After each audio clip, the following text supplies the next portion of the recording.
मौलाना साहब ने मेरा ताल्लुक तो करा दिया। धोबा टाटा की सरजमीन से मैं निकला और जो है मेरे वालिद साहब का नाम अहमद रज़ा और दादा का नाम मोहम्मद रज़ा था। तो कुछ लोगों को कन्फ्यूज़न हो जाता है, ये रज़ा कहाँ से आ गया बीच में नाम में, ठीक है? तो हम लोग जो है ज़्यादा वक्त ना ज़ाया करते हुए ताल्लुक में उसमें जो है मौलाना साहब ऑलरेडी करा चुके हैं, सीधे काम की बात करते हैं। हम अब जो इस वक्त जो है जो ट्रीटमेंट का पर्पस वो चल रहे हैं, तो ये मॉडर्न मेडिसिन है। मतलब जो है पहले तो हमें ये समझना पड़ेगा कि आज़ादी से पहले अंग्रेज थे, अंग्रेजों से पहले मुगल थे, मुगल और उस सबसे पहले हमारे यहाँ चलता क्या था, ट्रीटमेंट होता कैसे था, थोड़ी सी जगह कि क्या होता था अपने हिंदुस्तान में। अपने यहाँ इस वक्त जो चल रही है, दो मिनिस्ट्री चल रही है। एक चल रही है आयुष और दूसरी चल रही है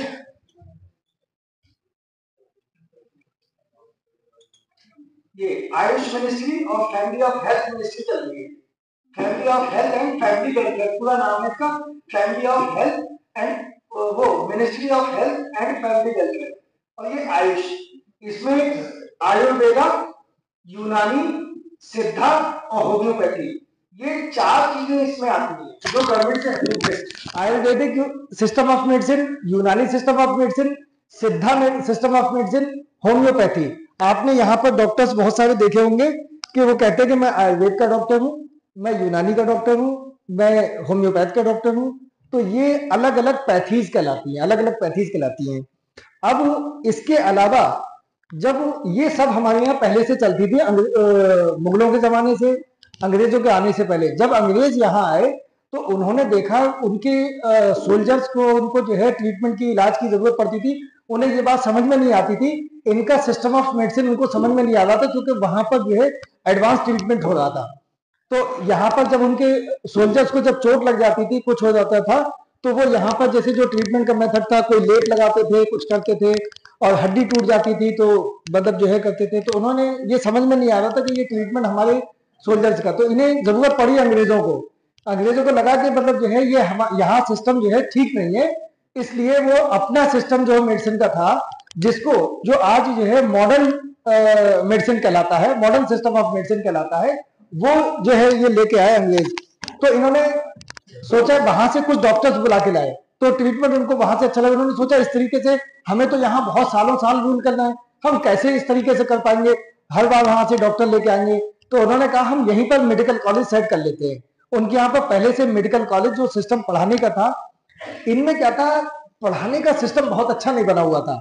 जो खानदानी हकीम होते थे वो अपने औलाद को, पोते को, उनको पढ़ाते थे।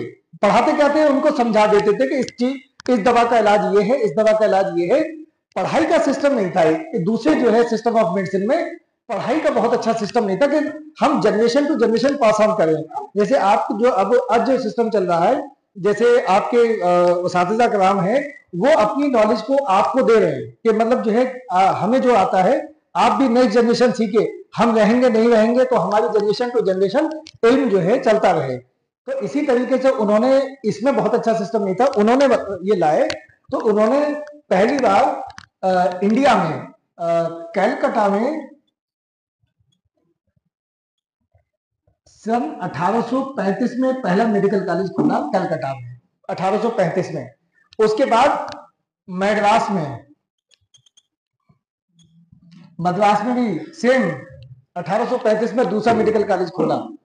तो उससे क्या हुआ, उनके जो सोल्जर्स थे, उनके हाकिम थे, वो सब इस ट्रीटमेंट से फैजाब होने लगे। जो मॉडर्न सिस्टम ऑफ मेडिसिन था वो हम बताएंगे। तो हमें चूंकि जो इन पैथी की ज्यादा नॉलेज नहीं है, मुझे, मैं इन पैथीज में कभी पढ़ा नहीं, मुझे बस इतना पता है कि ये सिस्टम ऑफ मेडिसिन इंडियन है, ये सिस्टम ऑफ मेडिसिन जो है हमारा फॉरेन का है, अंग्रेजों का लाया हुआ है। मॉडर्न मेडिसिन इसी को बोलते हैं जो हम आज पढ़ने जा रहे हैं, मॉडर्न मेडिसिन। ये इसके कोई अगर एक्सपर्ट आएंगे तो आपको बताएंगे इनकी क्या खास बातें, इनके ट्रीटमेंट में क्या खास होता है, वो ये अपने लोग, कोई एक्सपर्ट इसका बता सकता है। तो मद्रास में 1835 में दूसरा मेडिकल कॉलेज खोल दिया। फिर बॉम्बे में इसके 10 साल बाद 1845 में जो है तीसरा मेडिकल कॉलेज खोल दिया, ठीक है।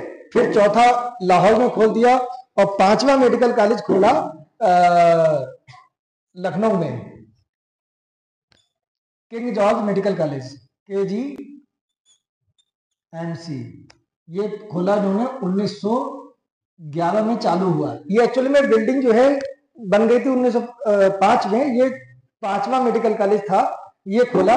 मैं इसी मेडिकल कॉलेज का प्रोडक्ट हूँ, किंग जॉर्ज मेडिकल कॉलेज। ये आजकल जो है बड़ा होके अपग्रेड करके अब ये किंग जॉर्ज मेडिकल कॉलेज की जगह यूनिवर्सिटी हो गया है, लखनऊ में है। तो मैंने इसमें एडमिशन लिया। ये अपने यूपी के टॉप मेडिकल कॉलेज है, सबसे अच्छा मेडिकल कॉलेज माना जाता है। इसमें हाई रैंक के लड़के जाते हैं। रैंक चूंकि मेरी अच्छी थी तो मुझे ये मिल गया था, ठीक है। तो ये धीरे धीरे अंग्रेज जो है देखिए कहां तक पहुंच गए, 1911 तक। 1911 तक लोगों को इनका ट्रीटमेंट बहुत अच्छा लगने लगा। लेकिन इंडियन सिस्टम ऑफ मेडिसिन जो था, ये क्या कर रहे थे अंग्रेज, पहले डेड बॉडी पे पढ़ाते थे, पूरा डिसेक्शन कराते थे इंसान का, जल्द उतार के पूरा अंग एक एक चीज जो है पढ़ाते थे। तो ये इंडियन जो टिपिकल खासतौर से हिंदू फैमिलीज थी या वो थी जो पुराने टाइप के लोग थे, उनको ये समझ में नहीं आ रहा था कि ये क्या मतलब जो है कर रहे हैं। उस वक्त मुसलमानों को कोई परहेज नहीं था।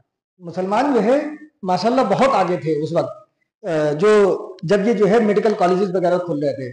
तो हिंदूज वगैरह को तो प्रॉब्लम थी कि ये जो है बॉडी पे, डेड बॉडी पे बताइए काटना सिखाते हैं, एक एक अंग जो है उसका काट देते हैं, ये करते हैं वो करते हैं।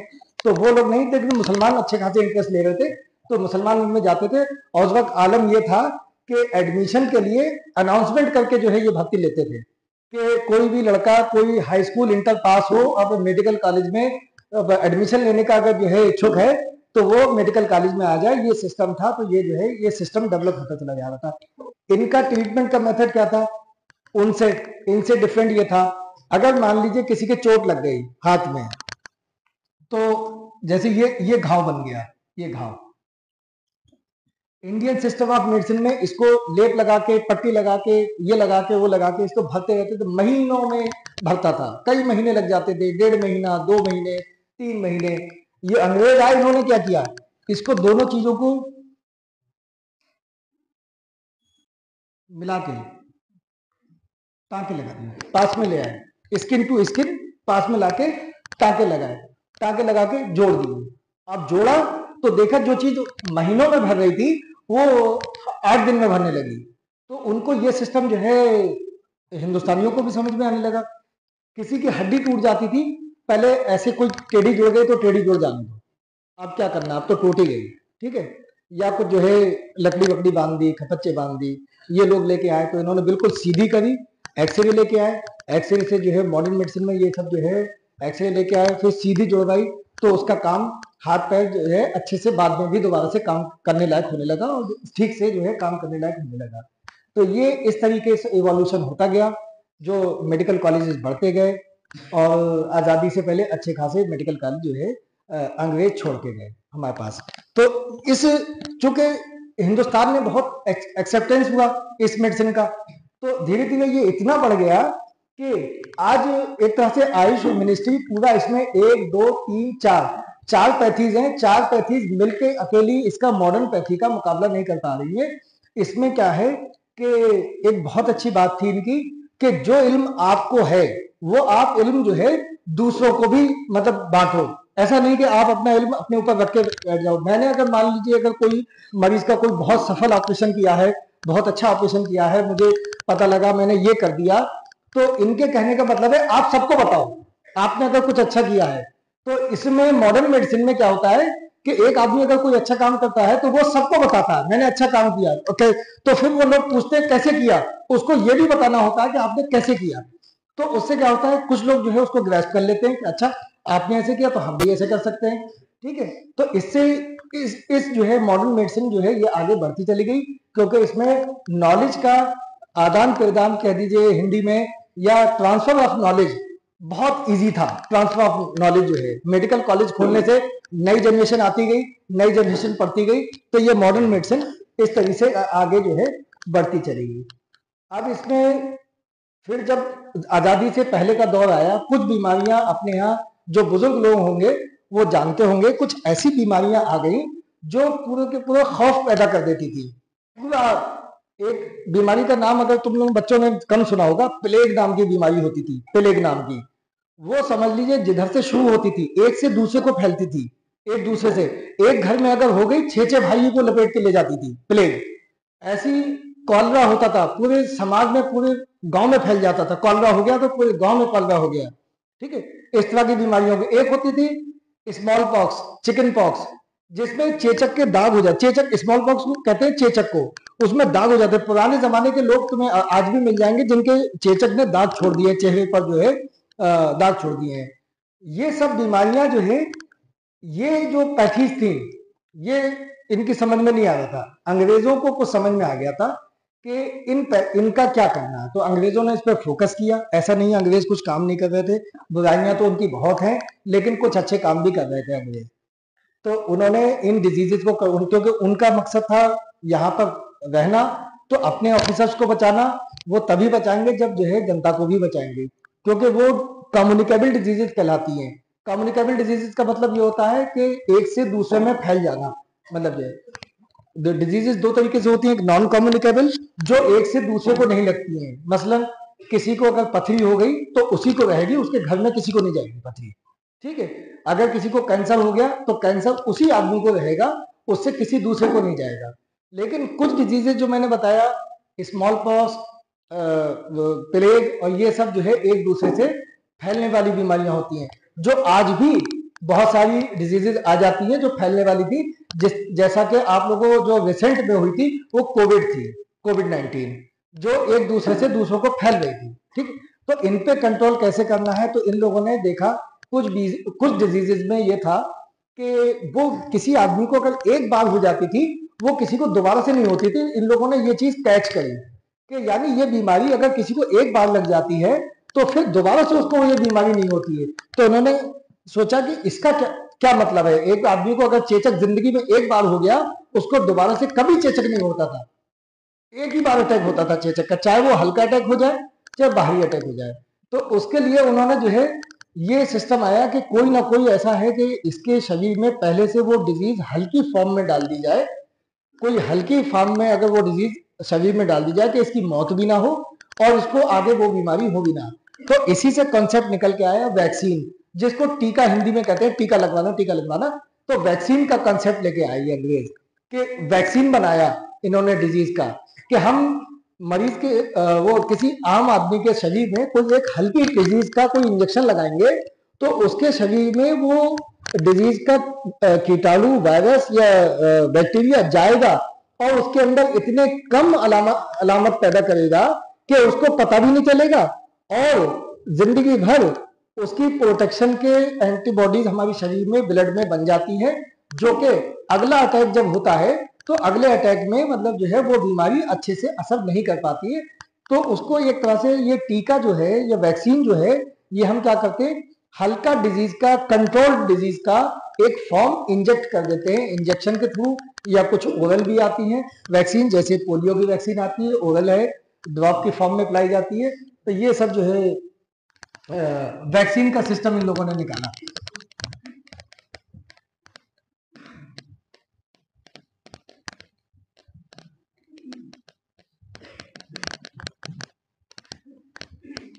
वैक्सीन से इनको फायदा क्या हुआ, कुछ तो मेडिसिन आती गई कुछ डिजीजेस की। जैसे कॉलरा की मेडिसिन पहले बहुत नहीं थी अच्छी, बहुत अच्छी अच्छी मेडिसिन आई। फिर कॉलरा जो है जैसे किसी को होता है उसके घर में तुरंत उसको जो है दिखा के डॉक्टर को कंट्रोल कर लिया गया, तो उसको फैलने नहीं दी गया। चेचक का इन्होंने, जो चिकन वो स्मॉल पॉक्स कहलाता है चेचक, तो चेचक का इन्होंने वैक्सीन बनाया। तो इन्होंने कहा पूरे वैक्सीन लगा दो, पूरी जनता को वैक्सीन लगा दो, पूरी जनता को उस जमाने में वैक्सीन लगा दिया। और सन 1977 के आते आते स्मॉल पॉक्स दुनिया से बाहर कर दिया। मतलब अब स्मॉल पॉक्स है ही नहीं।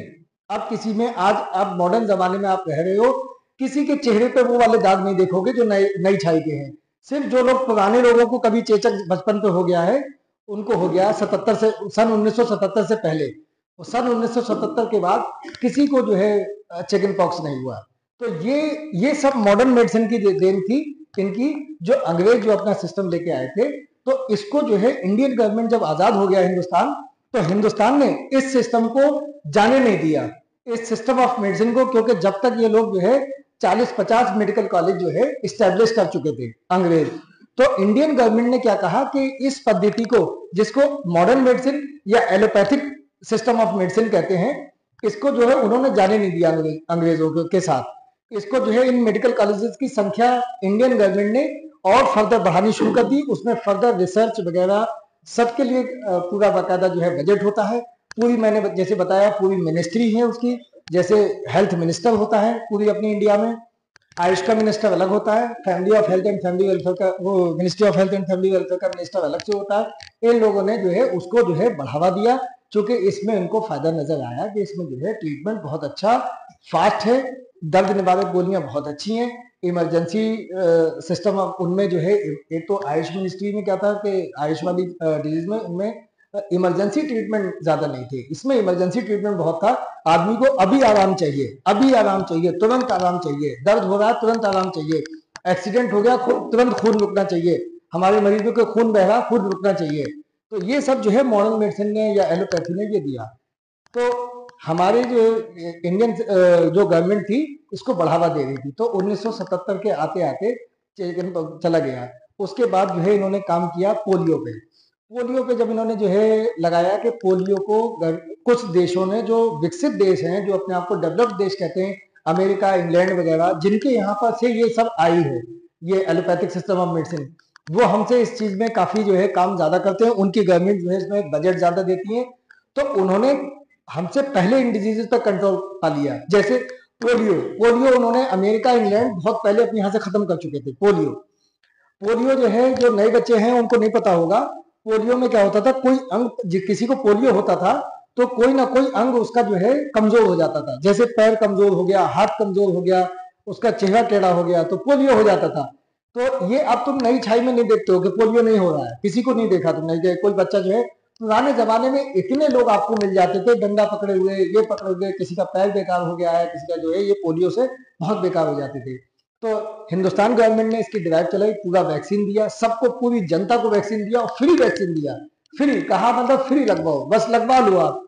इससे क्या होगा कि वैक्सीन पूरी 100% वैक्सीन का वायरस जो है बचा ही नहीं, और अल्टीमेटली हिंदुस्तान में लास्ट केस इंडिया में 1911 में नोटिस किया गया, और 2014 में वर्ल्ड हेल्थ ऑर्गेनाइजेशन होती है WHO, इसने 2014 में मार्च में हमारी इंडिया को सर्टिफिकेट दे दिया कि इंडिया से पोलियो गायब हो चुका है। अब 2011 के बाद से कोई भी पोलियो का मामला हमारे हिंदुस्तान में देखने को नहीं मिला है, कोई रिपोर्ट नहीं हुआ है।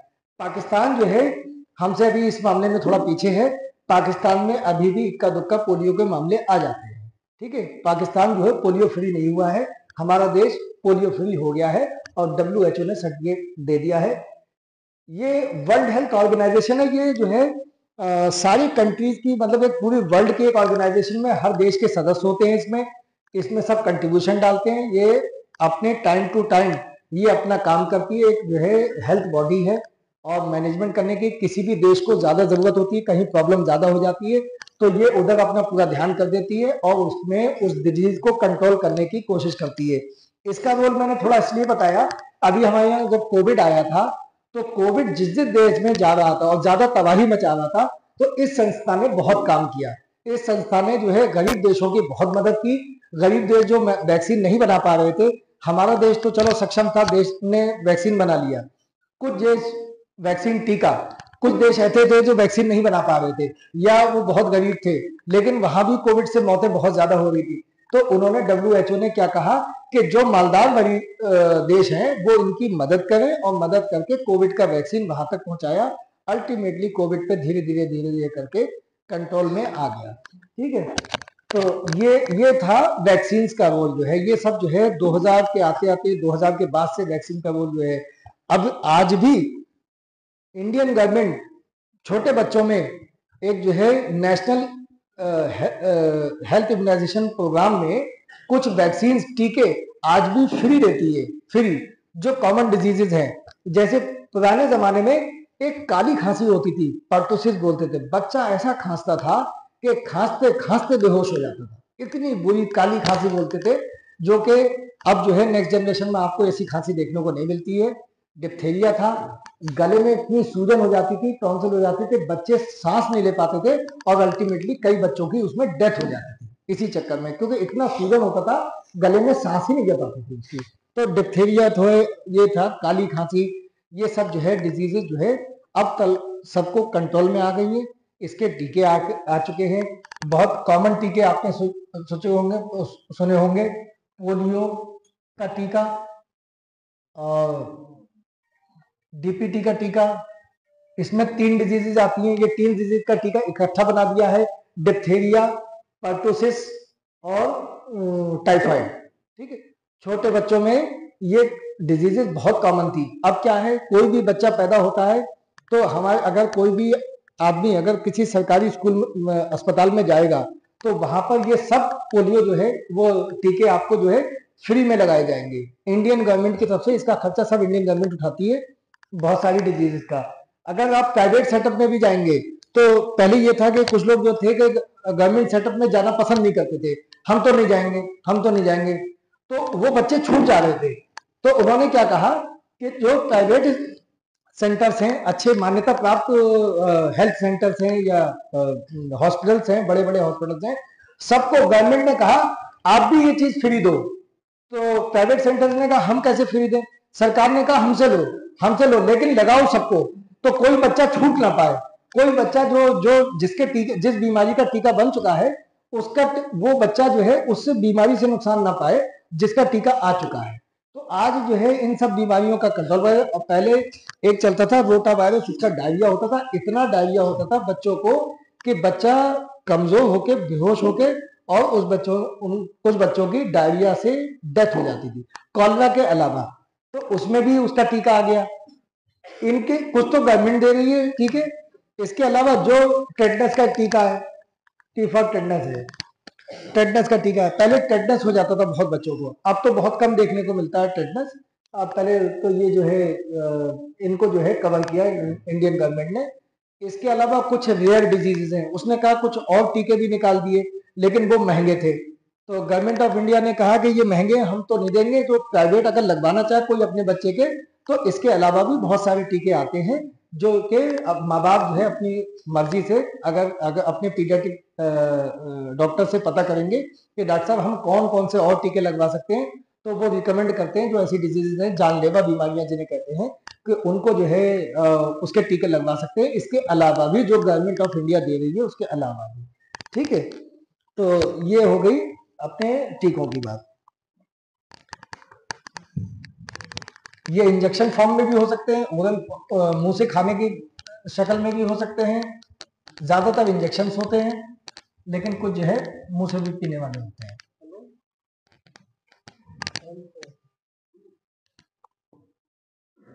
अब क्योंकि मैं सर्जन हूं, फिजिशियंस की डिजीजेस बहुत ज्यादा मैं नहीं डिस्कस करूंगा, टाइम बहुत खिंच जाएगा। डिजीजेस तो बहुत है, कॉमन डिजीजेस जो है सर्जिकल वाली जो है प्रॉब्लम्स हैं जो बच्चों को बहुत हो जाती हैं, जिनको आम आदमी को पता होना चाहिए। तो उसमें एक तो वो कहलाती है जो नेचुरल डिजीज अपने आप हो गई, और एक होता है कि आप कहीं गए, एक्सीडेंट हो गया, कोई प्रॉब्लम हो गई किसी को, कोई कहीं से गिर गया, कोई बाइक से भिड़ गया, कोई हो गया, वो हो गई ट्रॉमेटिक डिजीज। ठीक है, और तीसरी वैरायटी होती है कंजेनाइटल। कंजेनाइटल का मतलब हुआ कि पैदाइशी डिफेक्ट आ गया, मतलब जो बच्चा पैदा हुआ वो बीमारी लेके ही पैदा हुआ। तो इसको, जो ऐसी बीमारी जो पैदा होते ही माँ के पेट से अगर आती है तो उसको कहते हैं कंजेनाइटल। कंजेनाइटल पैदाइशी बीमारी कहते हैं कंजेनाइटल। एक होती है पैथोलॉजिकल। पैथोलॉजिकल जो बीमारी आपको बाद में लगी, पैदा होने के बाद लगी, पैथोलॉजिकल। एक होती है ट्रॉमेटिक, चोट से, मतलब जो है कोई हड्डी टूट गई आपकी, कुछ हो गया, ट्रॉमेटिक। और तीसरी होती है कैंसर, को इन्होंने अलग कैटेगरी में रखा है। कैंसर ऑन्कोलॉजिक कहलाती है, वैसे तो ये वर्ड थोड़ा याद नहीं होता है, कैंसर जरूर।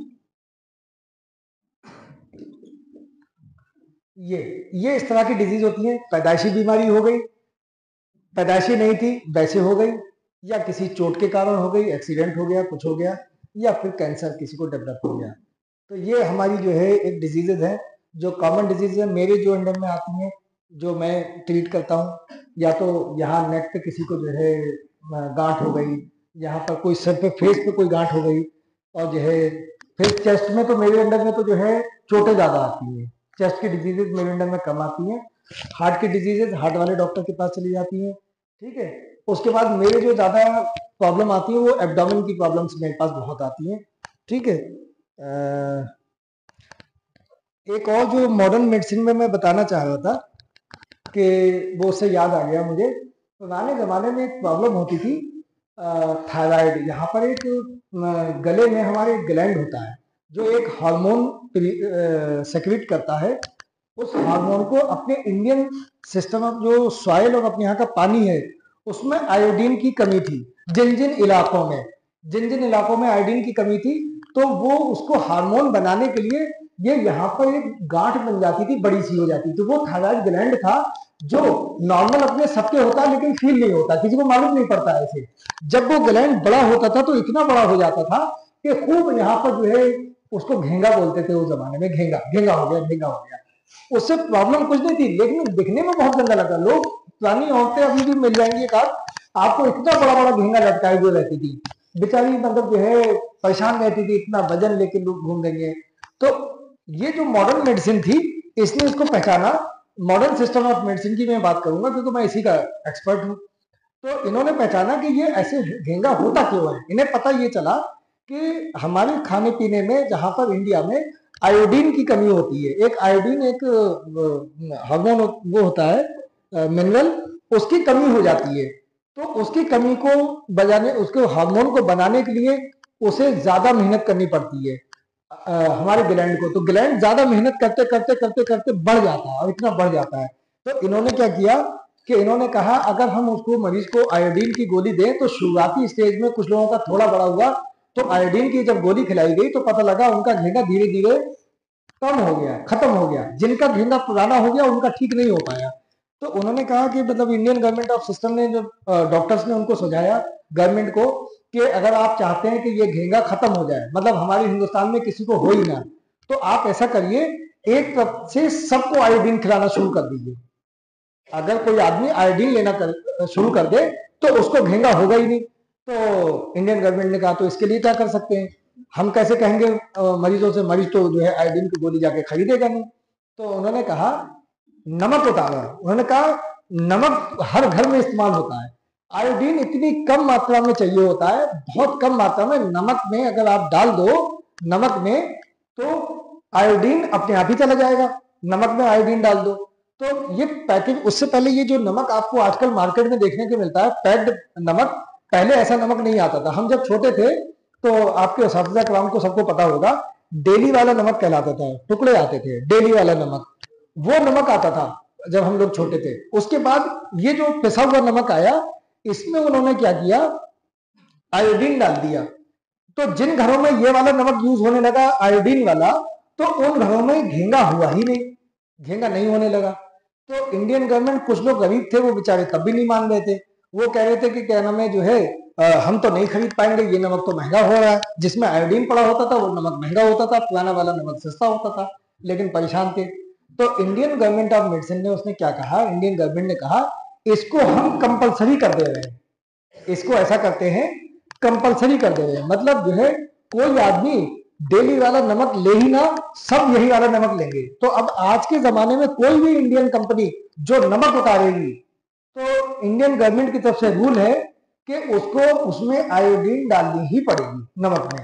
कोई भी मार्केट में किसी भी ब्रांड का नमक उठा के देख लीजिए, वो सस्ता ब्रांड अलग हो सकता है कि यहाँ का लोकल हो, कोई ब्रांड जो है वो नहीं डाल रहा हो, लेकिन जो स्टैंडर्ड ब्रांड है वो सब नमक डाल रहे हैं। तो ये मास लेवल पे जो डिसीजन लिए जाते हैं ये government of India, ministry of health and family welfare लेती है।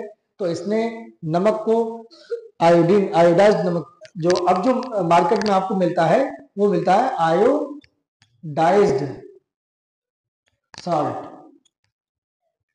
आयोडाइज्ड सॉल्ट, इसमें आयोडीन मिला हुआ होता है। अब आप मार्केट में किसी भी कंपनी का नमक उठा के देख लीजिए, स्टैंडर्ड कंपनी का, उसमें आयोडाइज्ड साल्ट लिखा होगा, उसमें आयोडीन पड़ा हुआ होता है। ये गवर्नमेंट ऑफ इंडिया की तरफ से मैंडेटरी है। हालांकि कुछ फैक्ट्रीज वगैरह में कहीं नमक है, अगर नमक का इस्तेमाल है तो वहां पर अनआयोडाइज्ड जो सादा वाला डेली वाला नमक है उसकी परमिशन है। लेकिन खाने के लिए कोई जो है नमक जो है नॉन आयोडाइज्ड नमक नहीं दे सकता। तो इससे ये धीरे धीरे जो मॉडर्न मेडिसिन है ये बता रही थी कि हम कुछ बीमारियों पे काबू पा सकते हैं अगर हम अपने ध्यान से। जिन्हें आपको एग्जांपल दी, प्लेग पुराने जमाने की बीमारी थी जो अब खत्म हो चुकी है, प्लेग, ठीक है, उससे बहुत डेथ होती थी, पूरे के पूरे घर साफ हो जाते थे, लोग इतने बच्चे होते थे, 4-4 5-5 भाई प्लेग में खत्म हो जाते थे। कॉलरा होता था, कॉलरा में जवान जवान आदमी खत्म हो जाते थे, कॉलरा पे कंट्रोल किया गया।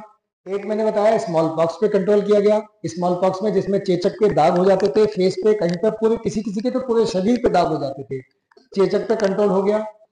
पोलियो पे कंट्रोल हो गया, ठीक है। ये घेंगा था, इस पे कंट्रोल हो गया क्योंकि आयोडाइज्ड नमक उतर गया। अब आप जो है कहीं भी मार्केट में नॉन आयोडाइज्ड नमक नहीं देखते हैं। तो ये कॉमन डिजीज थी। मैं अपनी डिजीजेस पे आता हूँ, सर्जिकल डिजीज पे। कुछ कंजेनिटल प्रॉब्लम्स हैं जो पैदाइशी होती हैं, लेकिन अगर आप डॉक्टर के पास जाएंगे, खासतौर से सर्जन के पास, तो कुछ चीजें आप अपनी ठीक करा सकते हैं। किसी बच्चे का, किसी का पैदा होते हुए तालू कटा हुआ है, होंठ कटा हुआ है, आपने ये वाले केस तो सुनने होंगे कि तालू पैदा हुआ, बच्चे का होंठ कटा हुआ था, तालू कटा हुआ था, ठीक है, पैदा होते ही। तो ये सब बीमारियां जो है आप चाहें तो सर्जन के पास जाएंगे तो वो सर्जन जो है इसको ठीक करके, पुराने जमाने में पूरी जिंदगी लोग निकाल देते थे, अपना होंठ कटा हुआ ठीक ही नहीं कराते थे, और वो ऐसे ही मतलब जो है खत्म हो जाते थे। लेकिन आज के ज़माने में इन सब चीज़ के इलाज अवेलेबल हैं कि आप जाके अपना जो है डॉक्टर से ठीक करा सकते हैं, वो जोड़ देंगे, बहुत अच्छा खूबसूरत सा दिखने लगेगा। तो ये जो है कंजेनिटल डिजीज की। बाकी पैथोलॉजिकल डिजीज मेरी जो है वो एब्डोमेन में ज़्यादा आती हैं। ये सारे अंग हैं, ये मैंने सिर्फ आपको एक आइडिया देने के लिए कि पेट में अंदर होता क्या है। पहली बात तो ये जो एलोपैथिक सिस्टम ऑफ मेडिसिन है, इसमें मैंने बताया फर्स्ट ईयर से हम लोगों को बॉडी का स्ट्रक्चर पूरा पढ़ा दिया जाता है, एक एक अंग का नाम रटवा दिया जाता है कि पहले साल में पूरी मोटे पे मतलब जो है किताब पे फोटो देख के पढ़ना होता है।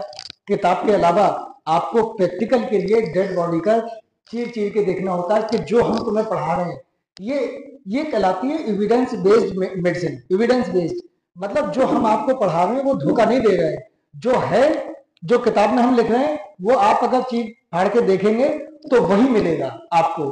तो पहले वो हमें पढ़ाते थे, मैं फर्स्ट ईयर का बता रहा हूँ अपने, कि मुझे पढ़ाया जाता था कि साहब यहाँ से काटोगे तो ये और मिलेगा। फिर वो कहते थे अब फाड़ के देखो डेड बॉडी को, देखो जो हमने पढ़ाया वही है या नहीं है। तो एक इंप्रेशन ही बहुत अच्छा पड़ता है कि आप जो किताब में पढ़ रहे हो वही आपको देखने मिल रहा है।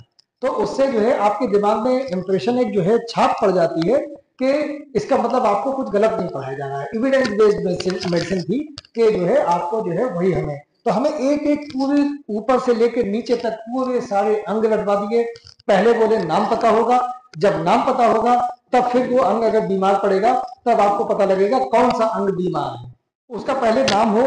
तो इससे क्या होगा, कम्युनिकेशन में आसानी होगी, दूसरे डॉक्टर को दूसरों को पढ़ाने में आसानी होगी कि मैं कोई डिजीज अगर पढ़ा रहा हूँ किसी को तो जो है मैं कौन से जो है अंग की बात कर रहा हूँ, कौन से डिजीज की बात कर रहा हूँ। वरना ऐसा नहीं होता था पुराने जमाने में, एक ही अंग को कोई किसी नाम से बुला रहा, कोई किसी नाम से बुला रहा, तो उन्होंने कहा ये ऐसे तो कंफ्यूजन क्रिएट हो जाएगा। एक ही अंग को कोई किसी नाम से बुला रहा, कोई किसी नाम से बुला रहा है, उन्होंने कहा ये नहीं, हम फिक्स कर देते हैं, एक अंग का पूरी दुनिया में वही नाम दिया जाएगा। मान लीजिए इसका नाम उन्होंने किडनी रखा, तो पूरी दुनिया में इसको किडनी के नाम से ही जाना जाएगा, हर कोई किडनी ही कहेगा, ये नहीं कहेगा कि कोई कुछ कह दे कोई कुछ कह दे, वरना बात समझ में नहीं आएगी। तो उन्होंने पूरी दुनिया में कहा कि पूरी दुनिया में जिस तरह से और भी कुछ चीजें थी जो पुराने जमाने में अभी जो है नए बच्चे हैं तो इनको एक बात मैं मेडिकल के लीड से हट के बता देता हूँ।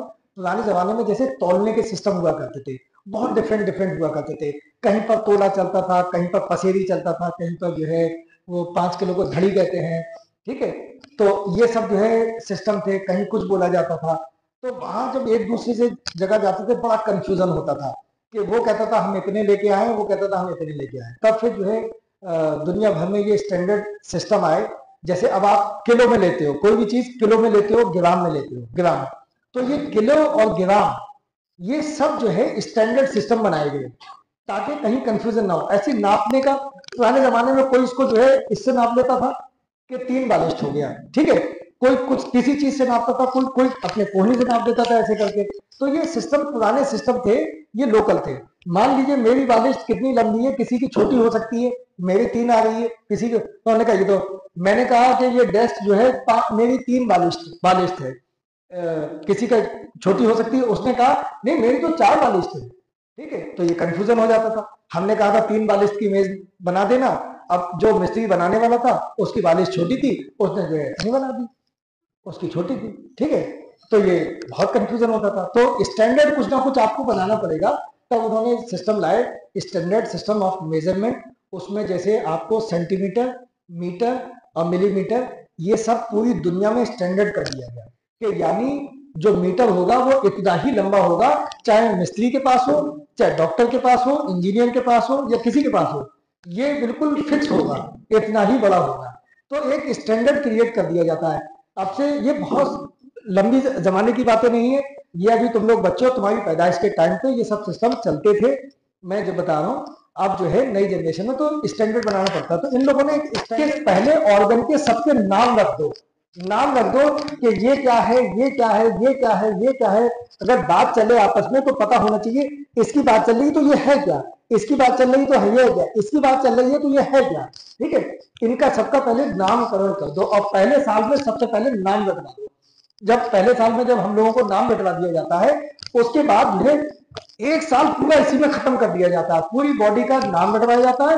और नॉर्मल फंक्शन किस तरीके से बॉडी करती है, अगर हमारे अंदर फूड जाता है तो फूड कहाँ जाता है, कैसे करता है, कहाँ से ट्रांजिट करता है, ये इसका जो है ज्यादा वाला सिस्टम है कि फूड यहाँ से आता है, ये स्टोमक में जाता है, और ऐसे करके जो है ये स्मॉल इंटेस्टाइन है, ये छोटी छोटी बहुत लंबी होती है।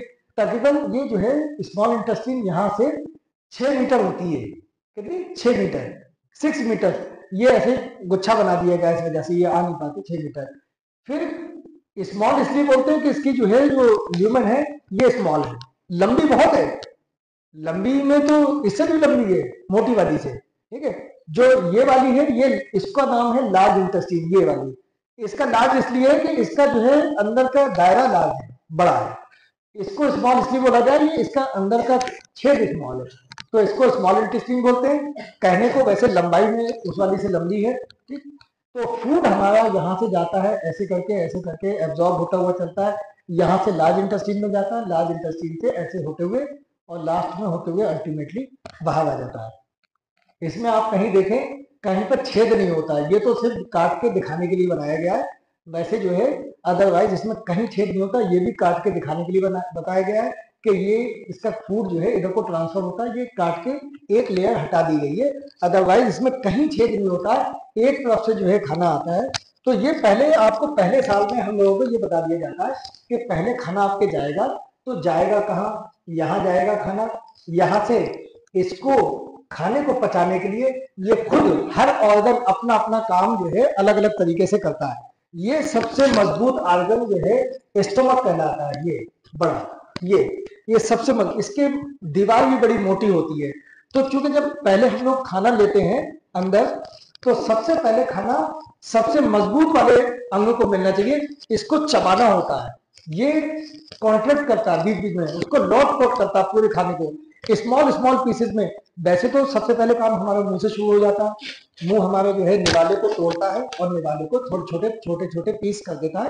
पहले तो काम की शुरुआत यही से हो जाती है, और उसको भी जो अपने मुंह का लार होता है सलावा, वो उसको चिकना भी करता है अंदर, ताकि आसानी से अंदर जो है ट्रांसफर हो जाए।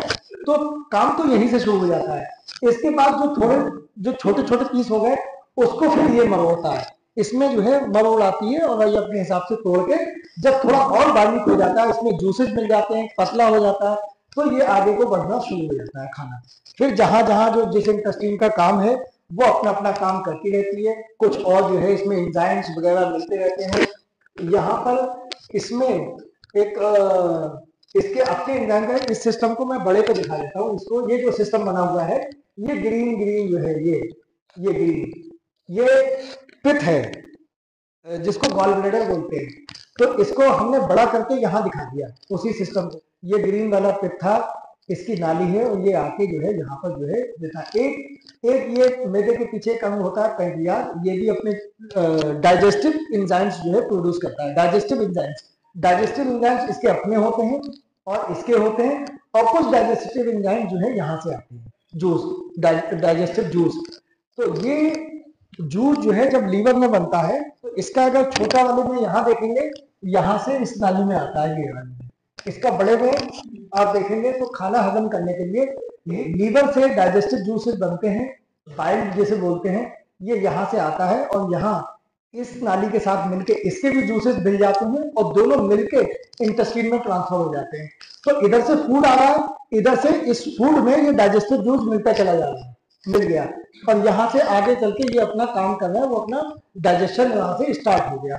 तो एक तो गलतफहमी लोगों को बहुत ये होती है, वहां से पेट में डाइजेस्टिव जूस बनते होंगे जो बाइल जो है जिसे बोलते हैं डाइजेस्टिव जूस। तो ये क्या हुआ, डाइजेस्टिव जूस तो इसमें बने ही नहीं। मैंने कहा डाइजेस्टिव जूस यहाँ बने लीवर में, और लीवर से इस नाली में आए। फिर इसका काम क्या हुआ, इस वाले अंग का, पेट का, ये बहुत डिजीज होता है, बहुत कॉमन डिजीज है। तो उसमें से इसलिए पढ़ेंगे पहले इसका रोल कि इसका कुछ काम है या नहीं है।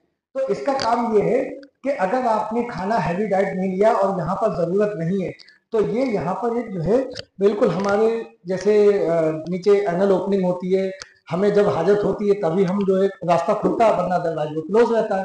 जब हाजत होती है तो हम बैतुल खला जाते हैं, तब वो रास्ता खुल जाता है, उसके बाद फिर बंद हो जाता है। तो ऐसे ही यहाँ पर भी ये रास्ता है।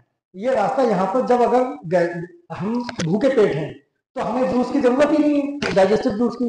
तो जब डाइजेस्टिव जूस की जरूरत नहीं है तो यहाँ पर ये जो रास्ता है ये बंद हो जाता है। जब बंद हो जाता है तो एक्स्ट्रा जूस जो है यहाँ जाके इकट्ठा हो जाता है। इसका काम है सिर्फ स्टोर करना, इसका काम है स्टोर करना, बनाना नहीं है। ये जूस बनाता नहीं है, ये स्टोर कर लेता है। फिर उसके बाद जो है 4-6 घंटे भूखा रहने के बाद फिर आपको दावत मिल गई कहीं उड़ाने के लिए, जब आपने खाया तो उसके बाद जो अक्सर दावत में क्या होता है, हैवी खाना हो जाता है, बहुत डाइट हैवी हो जाती है। तो जब डाइट हैवी होगी तो गैस्ट्रिक जूसेस क्या चाहिए, डाइजेस्टिव जूसेस आपको ज्यादा, बहुत ज्यादा चाहिए, बहुत ज्यादा डाइजेस्टिव जूस चाहिए। तो जो नॉर्मल फ्लो होता है वो तो मिल ही रहे होते हैं, लेकिन डिमांड जो है बॉडी की बहुत ज्यादा हो जाती है कि हमें और खाना पचाने के लिए चाहिए। तो तब इसका रोल आता है, ये अपने पिचक जाता है, ये पिचक के जूस फेंक देता है एक्स्ट्रा, कहता है कि चलो हमारे पास स्टोर है, हमसे ले लो, हमसे ले लो। और तो ये जो है फेंक देता है, पिचकता। तो इसका काम है पिचकना फैलना, पिचकना फैलना। तो ये जो है जब जरूरत नहीं होती है तो इसमें जूस इकट्ठा रहता है, तो ये फैलता रहता है। फिर जब जरूरत होती है तो ये पिचक के अपना जूस छोड़ देता है, उस नाली के थ्रू इसमें जो है नीचे जो है आ जाता है। तो इसको इसीलिए इसका नाम ब्लैडर रखा गया है। ब्लैडर हर उस चीज का नाम होता है जो फैलती और सिकुड़ती है। अंग्रेजी में ब्लैडर माने फैलने और सिकुड़ने वाला। जैसे फुटबॉल आप लोग खेलते हैं तो उसमें एक ब्लैडर होता है, ब्लैडर होता है। तो उसमें क्या होता है, हवा आपने डाल दी तो वो फूल गया, हवा निकाल दी वो पिचक गया, तो वो क्या हुआ, बॉल ब्लैडर, बॉल का ब्लैडर है। तो अब जो है बॉडी में है ये गॉल ब्लैडर है, इसका नाम है, वो बॉल ब्लैडर है, ये नाम है गॉल ब्लैडर। ऐसे ही हमारी पेशाब की थैली होती है, ये जब पेशाब इसमें भर जाता है तो ये फूल जाती है, ठीक है। जब पेशाब हमें करना होता है तो ये पिचक जाती है, ये पूरी थैली जो है ये पेशाब की थैली, ये पिचक जाती है। तो ये इसका नाम फिर भी, इसका भी नाम ब्लैडर होना चाहिए, होना चाहिए नहीं होना चाहिए, ये भी पिचकती है फूलती है, तो इसका भी नाम यूरिनरी ब्लैडर है। इसीलिए जो जितने भी बॉडी में ऑर्गन्स जो ब्लैडर के नाम से जाने जाते हैं, जैसे ब्लैडर आएगा मतलब तो इसका मतलब होगा कोई अंग ऐसा होगा जो हमारा सिकुड़ता और फैलता होगा, तो इसका नाम भी इसीलिए यूरिनरी ब्लैडर रख दिया है। तो ये सिस्टम बॉडी में अपने पेट में सबसे पीछे वाली दीवार पे बिल्कुल चिपका हुआ होता है। इसके ऊपर एक लेयर चढ़ी हुई होती है, पतली सी झिल्ली, सबसे पीछे चिपका हुआ होता है। उसके बाद ये अंग आते हैं, उसके बाद ये सबसे पीछे दीवार पे चिपका हुआ होता है। ये जितनी ये वेन्स है आर्टरी, ये तो हार्ट से चली आ रही है, हार्ट से, दिल से चली आ रही है। इसमें जो है सिर्फ आर्टीरियल सप्लाई दिखाई गई है, ब्लड सप्लाई जो आने वाली है हार्ट से, और हार्ट की तरफ को जाने वाली इसमें ब्लू से दिखाई जाती है, हार्ट की तरफ को जाने वाली।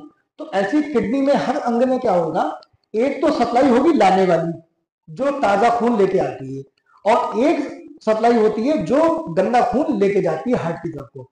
हार्ट की तरफ से, पहले हार्ट की तरफ गया, हार्ट ने भेज दिया, हार्ट भेज देता है लंग की तरफ। तो वो जो है अलग टॉपिक है, इंग्लिश उसके बायोलॉजी की क्लासेस में पढ़ाया जाता है कि जो है फिर लंग उसको जो है वेंटिलेट करके ऑक्सीजनेट कर देता है, ऑक्सीजन उसकी मात्रा बढ़ा देता है। उसके बाद दोबारा से जब वो हार्ट में आता है तो हार्ट फिर से उसको बॉडी में भेजता है। तो जितने भी हैं, पूरी कहीं भी जिस्म में आप चाकू मार लें खून निकलेगा। वो ब्लड की नलकियां पतली पतली पतली पतली पतली जितना दूर जाती जाती है हार्ट से उतनी पतली पतली, जैसे जैसे जिस्म की सप्लाई है उस हिसाब से पतली होती चली जाती है। जहां पर अंग में ज्यादा ब्लड की सप्लाई चाहिए होती है, जैसे ब्रेन है, ब्रेन हमारा बहुत एक्टिव रहता है, हम हर वक्त जो है एक्टिव रहते हैं, तो ब्रेन को ब्लड सप्लाई कितनी मिलना चाहिए, ज्यादा मिलना चाहिए। जो अंग जितना ज्यादा काम करेगा, जितना ज्यादा एक्टिव होगा, उसको ब्लड सप्लाई उतनी ज्यादा होगी। जो जितना कम एक्टिव होगा उसको ब्लड सप्लाई उतनी कम मिलेगी। मसलन जैसे हमारा जो स्किन है, स्किन में का कोई ज्यादा रोल ही नहीं है ऐसे, मतलब एक्टिवली, तो इसको सप्लाई कम मिलेगी। ठीक है, जितना डिस्टेंस जाते जाएंगे, सिर्फ एक उंगली है, एक उंगली अपना एक अकेले जितना काम करेगी उसको उतनी सप्लाई मिलेगी। ब्रेन बहुत काम करता है तो ब्रेन को सप्लाई ज्यादा मिलती है। ब्रेन, लीवर और किडनी और लंग, लंग का तो बेचारे का पूरा रोल है, वो तो ऑक्सीजनेट करके ऑक्सीजन वो ब्लड को साफ करके देगा, तो उसे तो सप्लाई बहुत मिलेगी। तो हमेशा किसी भी अंग की सप्लाई दो तरीके की होती है। एक तो होती है साफ खून की जो आती है दिल की तरफ से, और एक होती है गंदा खून जो दिल की तरफ को जाता है, दिल की तरफ को। फिर दिल उसका काम जो है लंग से करवाता है, अपना जो है किराएदार रख के काम जो है दिल जो है उसको भेज देता है कि भाई हमारे पास जो है गंदा खून पड़ा हुआ है, इसे साफ करके भेजो। तो लंग के पास गया और लंग से साफ खून होके आके दिल में आ गया। अब वो दिल के लंग डायरेक्ट किसी अंग को सप्लाई नहीं करता है अपना खून, लंग जो है सारा खून दिल को वापस कर देता है, साफ करने के बाद दिल को हार्ट को वापस कर देता है। फिर हार्ट क्या करता है, अब वो अपने हिसाब से सप्लाई देता है कि मैं कहाँ किसको जो है कितनी सप्लाई देनी है, वो अपने हिसाब से डिसाइड करता है।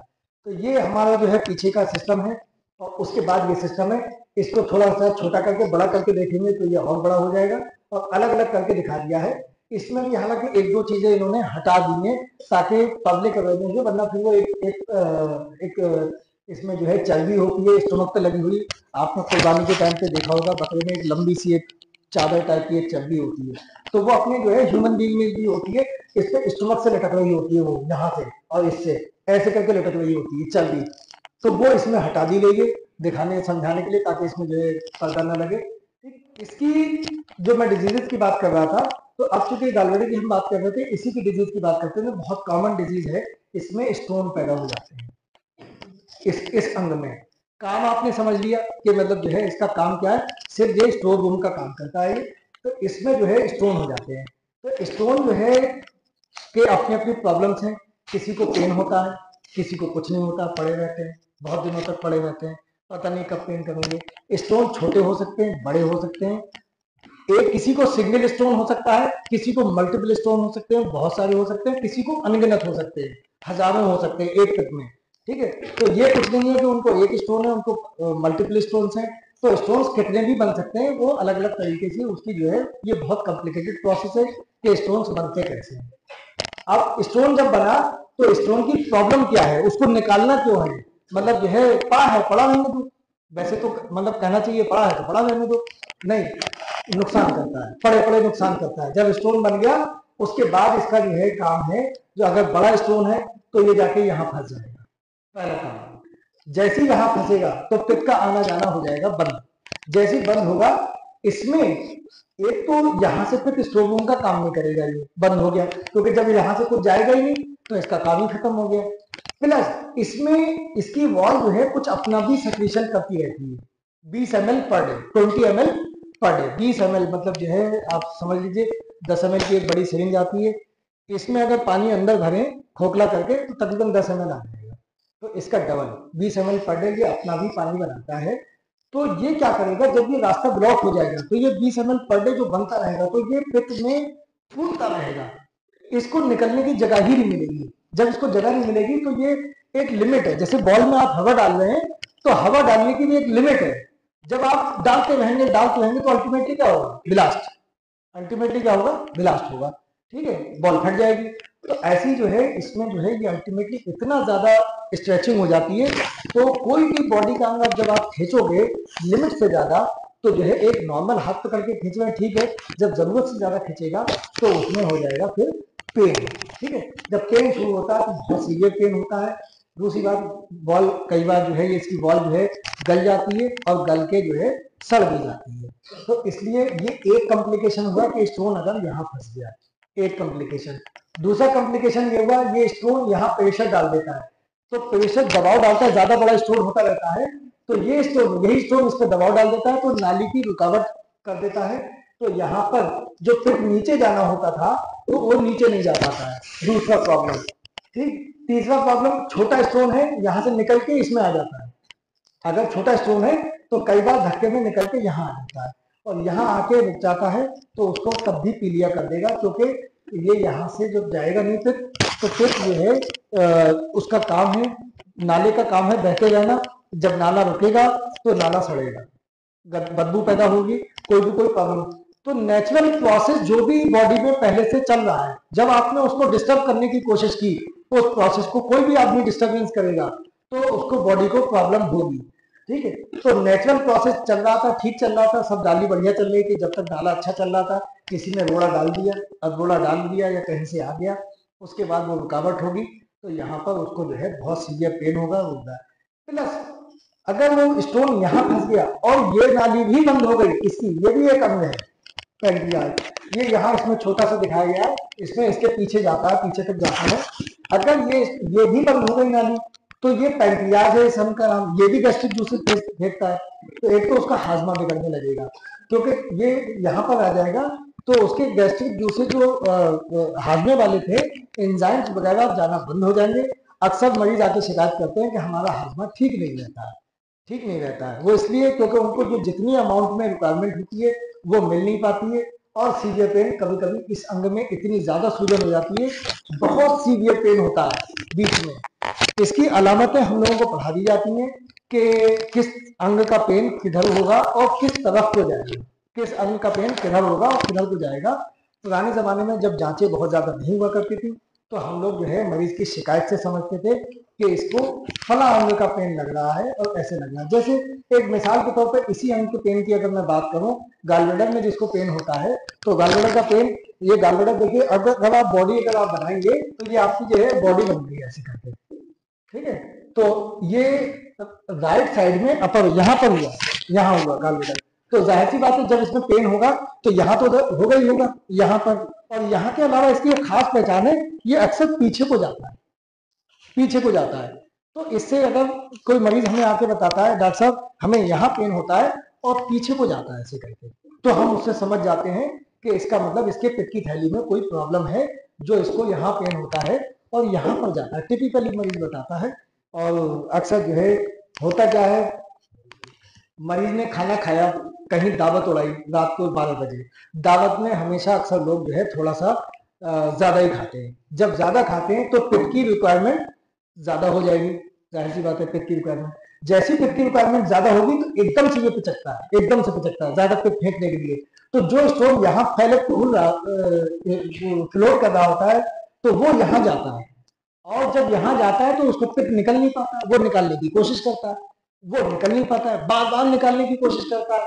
तो वही पेन उसको जो है रात में अक्सर 2-3 बजे उठेगा, 2-3 रात के 2-3 बजे तो पेन होता है। उसके बाद होता क्या, अल्टीमेटली जो उसने इंजेक्शन लगवा दिया या दवा खा ली या वैसे आराम हो गया, सुबह को 6 बजे तक उसको फिर आराम दोबारा से होने लगता है। वो इसलिए आराम होता है, फिर दोबारा से जो चला गया, फिर दोबारा से इसमें इधर से उल्टा जब आना शुरू होता है, जब उसका खाना हजम हो गया दोबारा से आना, तो ये स्टोन हट गया। जब ये हट जाता है तो फिर से इसको रिलैक्स मिल जाता है, फिर से रिलैक्स हो जाता है जब स्टोन हट जाता है। तो ये कई बार जो मरीज हमें बताते हैं रात में कभी कभी उठता है, बहुत तेज उठता है, तो उसके बाद सुबह को हमें डॉक्टर साहब में आराम हो जाता है। अगर ये परमानेंट नहीं फंसा है यहाँ पर, तो अगर ये हल्का फंसा फिर दोबारा से वापस आ गया, और अगर ये ज्यादा जोर से फंस गया और वापस नहीं हुआ तो उस मरीज को आराम नहीं आता है। अल्टीमेटली 2 दिन हो जाए, 3 दिन हो जाए, वो अल्टीमेटली डॉक्टर के पास पहुंच जाते हैं कि डॉक्टर साहब हमें तो 3 दिन से आराम ही नहीं हो रहा है। तो हम समझ जाते हैं इनका स्टोन फंस चुका है, अब ये नहीं जाएगा कहीं पर, तो उनको हम लोग जो है इनको ऑपरेट कर देते हैं। तो ये गॉल ब्लैडर की डिजीज हमारे पास बहुत कॉमनली आती है।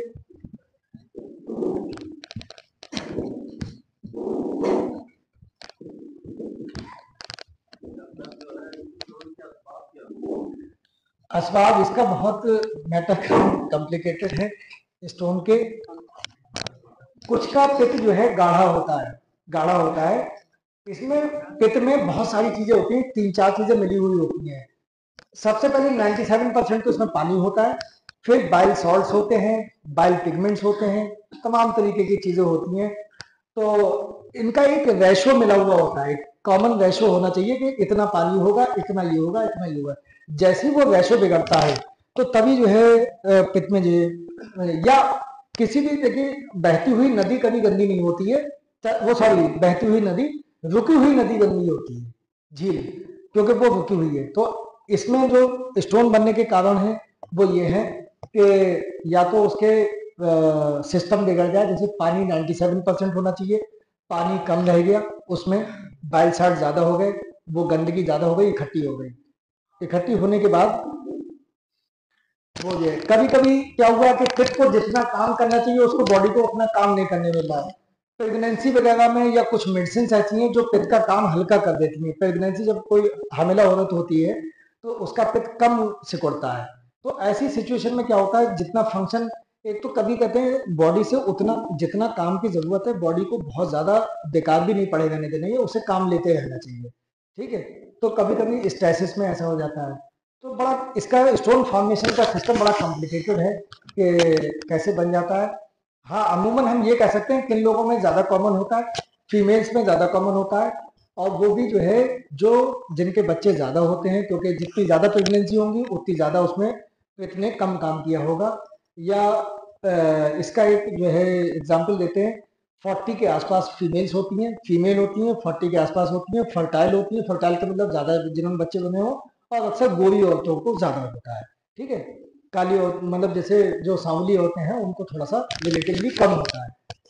तो ये अल्टीमेटली फिर ये जो है इनको जो है हम लोग जांच पड़ताल करके, जांचों की मैं इकट्ठी बात कर दूंगा एक साथ कि मतलब जो है जांचें मॉडर्न मेडिसिन में आजकल क्या क्या जांच हो रही है, और मैं जब ट्रीटमेंट्स पे ले जाऊंगा तो ट्रीटमेंट में भी आपको इंशाल्लाह अप टू डेट जो आजकल क्या चल रहा है, पुराने जमाने में जो ट्रीटमेंट होता था तो होता था, आजकल क्या चल रहा है वो मैं ले जाऊंगा।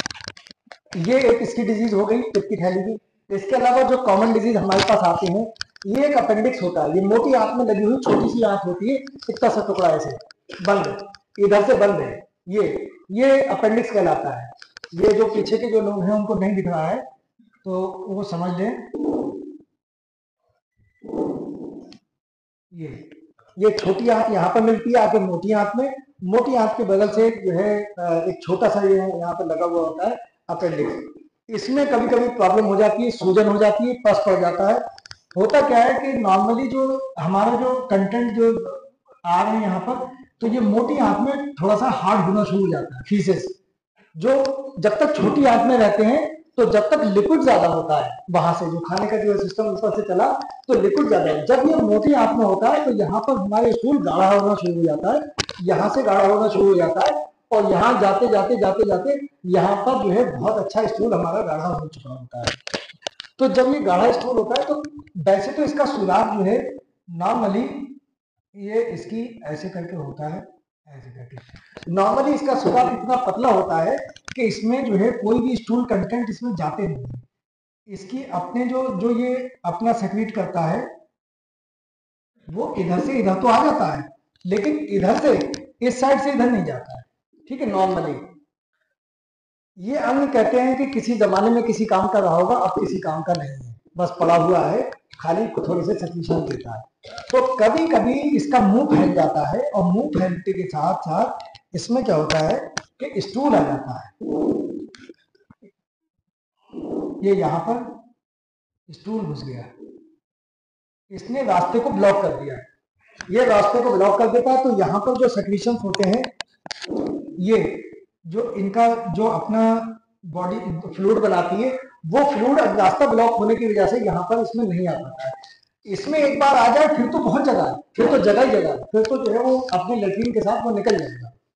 यहाँ नहीं आ पाता तो यहाँ ये इकट्ठा होने लगता है, इसकी सूजन हो जाती है और सूजन होकर अल्टीमेटली रुके रुके ये भी सड़ जाता है, पस बन जाता है। जैसा कि मैंने तुम्हें यहाँ बताया था, जब तक कोई चीज फ्लो में रहती है, बहती रहती है, बहती नदी गंदी नहीं होती है, रुकी हुई जो है तालाब, रुका हुआ तालाब अक्सर जो है गंदा हो जाता है।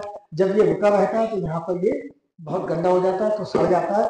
तो इसमें भी हम लोग जो है ऑपरेशन करके इसको यहाँ से बांध के, यहाँ से बांध के और इसको काट के निकाल देते हैं हम लोग इस तरीके से। ठीक है,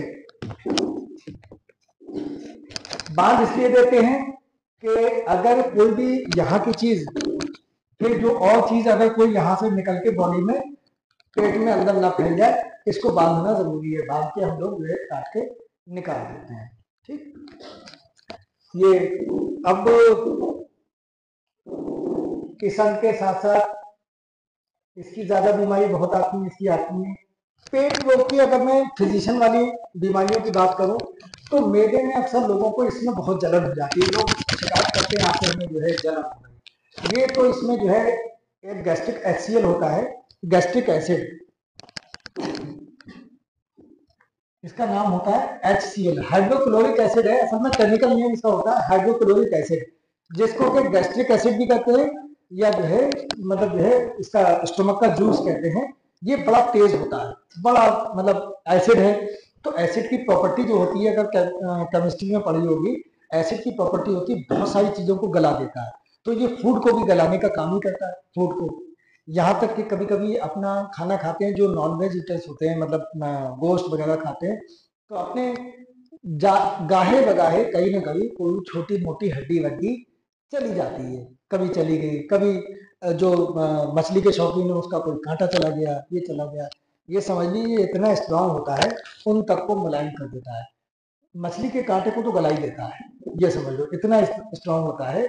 और कभी अगर छोटी मोटी किरच हड्डी की चली गई तो वो क्या करता है, ये गला तो नहीं पाता है लेकिन उसको सॉफ्ट कर देता है, सॉफ्ट कर देता है। तो बड़ी, मान लो हड्डी का टुकड़ा, वह टुकड़ा बड़ा तेज होता है, शार्प होता है, शार्प होता है मतलब उसकी नोक निकली हुई है, ये पता लगा ये ऐसा हड्डी का टुकड़ा है। तो ये नोक जो है हमारे बॉडी में कहीं फाड़ सकता, आंख हमारी बहुत सॉफ्ट होती है, तो आगे जाके ये फाड़ ना दे। कुदरत ने ये निजाम बनाया है कि जैसे ही ये जाता है हमारे स्टोमक में, इस वाले बड़े वाले अंग में, तो इसका ये हाइड्रोक्लोरिक एसिड इसको सॉफ्ट बना देता है, मुलायम मुलायम, ठीक है, लचकदार। ठीक है, तो इसके जो है फिर ये टुकड़े जो हैं ये जब आगे बढ़ते हैं तो ये नुकसान नहीं करते हैं क्योंकि लचकदार हो जाते हैं। ठीक है, ये जो है HCl हमारे जो है इसको ये कर देता है। अक्सर जो जो लोग शिकायत करते हैं कि बहुत ज्यादा हमें गैस बन रही है, गैस बन रही है, तो सीधी सी बात बता दें, आप अपना फूड हैबिट्स जो है को सुधार लें। बहुत ज्यादा जो तली हुई चीजें होती हैं वो ज्यादा जो है इसके लिए बड़ी प्रॉब्लमेटिक होती हैं। तली हुई चीजें, तली हुई चीजों को इसको पचाने में इसके जो है बड़ी मेहनत करनी पड़ती है। और हाइड्रोक्लोरिक एसिड जो है खासतौर से वो तली हुई चीजें जो एक ही मतलब कढ़ाई के तेल में बार बार वो जो यूज करते हैं, खासतौर से जो है जो बेचने वाले लोग हैं, जो दुकानदार होते हैं, वो एक ही तेल को रेगुलरली बार बार यूज करते हैं। हमारे घरों में तब भी जो है लोग जो है माएँ जो है तेल बदल देती हैं, अगर थोड़ा खराब हो जाए तो तेल बदल देती हैं। तो ये तली हुई चीजें जिसे कहते हैं जो सीधे कढ़ाई से निकल रही है, तो ये थोड़ा सा आप लोग कम इस्तेमाल करें। इससे एसिडिटी, क्योंकि जो है एसिड को ज्यादा जोर लगाना पड़ता है तो एसिड प्रोडक्शन बढ़ जाता है। एसिड जो है क्योंकि उसे मेहनत ज्यादा करनी पड़ रही है तो वो कहता है हमसे तो काम हो नहीं पा रहा, और आ जाओ और आ जाओ, और एसिड प्रोडक्शन बढ़ जाता है। तो एसिड प्रोडक्शन बढ़ने से क्या होता है कि उसका जो है जितना नॉर्मल एसिड उसको चाहिए था उस फूड को पचाने के लिए, उससे ज्यादा एसिड हो जाएगा। तो इसी को एसिडिटी बोलते हैं। एसिडिटी का मतलब ये हुआ कि ये एसिड की अमाउंट स्टोमक में बढ़ गई। अब जब बढ़ गई तो उसकी एक कैपेसिटी अल्लाह ताला ने रखी है। अब आप कहेंगे ये एसिड है तो ये स्टोमक को गला क्यों नहीं देता है? भाई सॉफ्ट चीज पे किसी पे एसिड डाल दो अभी यहाँ पर तो इसको जो है गला देगा। ठीक है, एसिड अगर इस पे डाल देंगे आप, गला देगा। आपको लगता है तो ये नेचर में अल्लाह ताला ने हमारी एक अंदर, इसके अंदर की जो लेयर बनाई है स्टोमक के अंदर की, वो इतनी प्रोटेक्टिव लेयर है, ऐसी प्रोटेक्टिव लेयर है वो ऊपर वाले में अल्लाह ताला ने बनाई ही ऐसी है कि उस पर असर नहीं करता है ये एसिड। ठीक है, ये जो इसके अंदर कोई दूसरी नई चीज आएगी ये सिर्फ उसी पे काम करेगा अपनी खुद का नुकसान नहीं करेगा, ये एसिड अपना खुद का नुकसान नॉर्मली नहीं करेगा। जब जरूरत से ज्यादा हो जाएगा, एक लिमिट से ज्यादा हो जाएगा, तब फिर मजबूरन उसे अपने ऊपर भी काम करना पड़ता है। तो उसी को एसिडिटी कहते हैं। उसी से कुछ लोगों को, बुजुर्ग लोगों के यहाँ पर अल्सर बन जाते हैं। अल्सर क्या होते हैं कि जैसे ये इतनी मोटी दीवार है, ठीक है, अब ये एसिड है, एसिड है, नॉर्मली एसिड इस पे इफेक्ट नहीं कर पाता है इस दीवार पे, ठीक है, ये हमारी दीवार है। जब एसिड ज्यादा हो जाता है तो इसको खाने लगता है, ठीक है। अल्टीमेटली हमारा क्या हो जाता है, जो ऐसी दीवार होनी चाहिए, ऐसे गड्ढा बन गया, ये गड्ढा बन गया, एसिड ने थोड़ी दीवार खा ली, थोड़ी दीवार खा ली। अभी दीवार तो हमारे पास बहुत बची है, ठीक है, दीवार तो बहुत बची है, लेकिन थोड़ी सी दीवार खा ली, तो दिस इज, इसको कहते हैं अल्सर, एक गड्ढा बना गया, क्योंकि एसिड ने इतना जोर लगाया, इतना जोर लगाया कि थोड़ी दीवार को खा गया। अब चूंकि ये जो प्रोटेक्टिव लेयर थी, वो पता लगा इतनी ही थी, प्रोटेक्टिव लेयर इतनी थी, इतनी प्रोटेक्टिव लेयर खा गया ये, जो प्रोटेक्शन करती थी। अब तो और तेज लगेगा, अब तो और तेज लगेगा। फिर जो है जब वो कुछ भी खाएगा, उसका नॉर्मल जब पेट खाली होगा, तो डॉक्टर साहब कुछ भी खा लें, बहुत तेज लगता है, बहुत तेज लगता है। तो वो बहुत तेज इसलिए लगता है कि वो अपनी फूड हैबिट में सुधार करें। मेडिसिन तो खैर आती है, मेडिसिन डॉक्टर के पास आएंगे तो मेडिसिन लेंगे, लेकिन आप जो है मेडिसिन खाने के बाद भी अपनी अगर फूड हैबिट में अगर इंप्रूवमेंट नहीं करते हैं, तो मेडिसिन क्या करेगी, अभी आपका ठीक कर देगी, फिर आप जाके वही जो है उड़ाना, मतलब जो है समोसे, क्या नाम है, क्या चल रहा है आजकल, मोमोज है, तो फिर तो वही होगा कि उसने ठीक किया, जैसे आज यहाँ का डॉक्टर ने जो है दवा दी, यहाँ का ठीक हुआ, वो यहाँ बन गया, दूसरी जगह बन जाएगा, वहां ठीक हुआ, तीसरी जगह बन जाएगा, उसके लिए तो बहुत है स्पेस बनने के लिए, ठीक है। तो ये जो है, ये स्टमक की प्रॉब्लम जो है बहुत अक्सर लोगों को होती है। तो ये सिर्फ फूड हैबिट से आराम आ सकता है, अगर आप फूड हैबिट में अपना इंप्रूवमेंट कर लें तब। इसके अलावा इंटेस्टाइन में कभी भी आपका कोई भी फूड आइटम यहाँ पर गया और यहाँ से ब्रेक नहीं हो पाया, और थोड़ा से बड़े फूड आइटम जो है स्मॉल इंटेस्टाइन में चले गए। एक बॉडी की नेचुरल टेंडेंसी होती है कि जो भी जितने ट्यूबुलर स्ट्रक्चर्स होते हैं, तो बॉडी जो है कोई भी एबनॉर्मल चीज को पास आउट करने की कोशिश करती है, पास आउट। तो पास आउट करने के लिए इसको, आंख को हमेशा लगातार पेट में चलते रहना होता है, गिचले की तरह, जैसे गिचला ऐसे जैसे मुड़ के चलता है, तो ऐसे जो है हमारी इंटेस्टाइन लगातार मूवमेंट करती रहती है, फूड को आगे बढ़ाती रहती है। तो जब खाना जो है टाइट हो जाता है, हजम नहीं होता है, तो जो टाइट खाना हो जाता है, तब वो जो है इतना ज्यादा जोर लगाती है कि वही जो है मरोड़ हमारी इतनी जोर से हो जाती है, जिसको पेन कहते हैं, कोई की पेन, मतलब मरीज को बहुत तेज से मरोड़ आई, दर्द हुआ, 2 मिनट रहा, और 2 मिनट के बाद ऐसा लगा ठीक हो गया, ठीक, फिर उसके बाद थोड़ी देर बाद आई, फिर मरोड़ आई, फिर जो है, तो इसको जो है कोलिकी पेन इसलिए होता है कि ये आपका फूड, इसका मतलब फूड का डाइजेशन अच्छे से नहीं हो पाया है आपके, और फूड इंटेस्टाइन अपने पास से ट्रांसफर करने की कोशिश कर रही है, जो ट्रांसफर नहीं कर पा रही है, तो उसके लिए आपको मेडिसिन दी जाती है कि फिलहाल आपका दर्द शांत हो जाए, और धीरे धीरे जो फूड सही से जो है प्रोसेस नहीं हुआ है, वो पास हो जाए धीरे धीरे। जब तक वो पास नहीं हो जाता, जब तक आपके 2 से 4 घंटे 6 घंटे, अक्सर लोगों ने देखा होगा कि कई बार जो है फूड में, या कई बार फूड में इन्फेक्शन ही ऐसा होता है, वो फूड जो है पुराना खा लिया आपने, रखा हुआ खा लिया। हॉस्टल्स में ये प्रॉब्लम हो जाती है, कई बार खाना बनाने वाले ध्यान नहीं दिया, उन्होंने रखा हुआ खाना दे दिया, तो बच्चों को जो है कई बार 6-7 बच्चों को एक साथ हो गया, अरे उसके भी दर्द हो गया, उसके भी दर्द हो गया, उसके भी दर्द हो गया, तो वो फूड भी कभी कभी ऐसा होता है जो इंटेस्टिनल कोलिक जो है, पेन जो है, इसमें बहुत ज्यादा सर्जरी की जरूरत नहीं पड़ती है, ज्यादातर जो है सिम्टोमेटिक दवाओं से ही उसका वक्त कटवाना होता है कि वो धीरे धीरे जो अनडाइजेस्टेड फूड मटेरियल है, वो धीरे धीरे करके बाहर निकल जाए, तो इसमें ज्यादातर जो है दवाओं से आराम हो जाता है, ठीक है।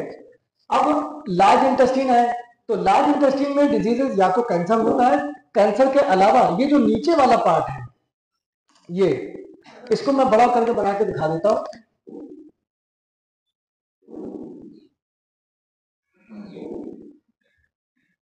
ये इसमें जो लास्ट का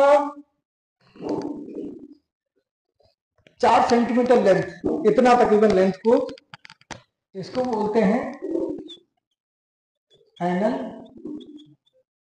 कैनाल, और इसके ऊपर वाले पोर्शन को बोलते हैं इसको रेक्टम। ठीक है, ये डिजीजेज हमारे पास बहुत आती हैं, एनल कैनाल और रेक्टम की डिजीजेज। तो यहां पर ये इसकी दीवार है, ये एनल कैनाल में कई बार जो है जख्म हो जाता है, लोग बता नहीं पाते हैं। यहाँ पर ज्यादा स्टूल हार्ड आ गया, हार्ड आने से क्या होता है कि उसका यहाँ फट जाता है, एनल ओपनिंग पे बिल्कुल कति बिल्कुल एंड पे यहाँ पर जख्म बन जाता है, ये एनल फिशर कहलाता है, जख्म बन जाता है एनल फिशर। ये डिजीज बड़ी कॉमन होती है। अब आप पूछेंगे ये भी होती क्यों है, सीधी सी बात है, जिसके स्टूल अक्सर हार्ड आते होंगे उसको कई बार ऐसा होता है, एक आध बार ज्यादा हार्ड आ जाएगा।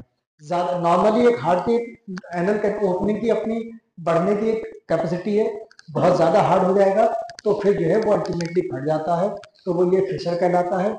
इसके भी कई बार अगर सिंपल है तो कई बार दवाओं से जो है धीरे धीरे करके डॉक्टर देते हैं स्टूल सॉफ्टनर वगैरह, तो उससे जो है ये हील कर जाता है। लेकिन किसी का जिद्दी और पुराना हो जाता है, नहीं हील करता है, वो हमारे पास रेगुलरली आते हैं, मरीज कहते हैं कि ये हील नहीं कर रहा है, डॉक्टर साहब हम इससे बहुत परेशान है, बार बार हमें दर्द होता है और जो है इसका कुछ करिए। तब फिर इसका एक इलाज होता है सर्जरी, तो हम उसका सर्जरी करके इसको 98% जो है उनमें रिलीफ हो जाता है। ये तो जो है फिशर की बात हो गई, ये एनल।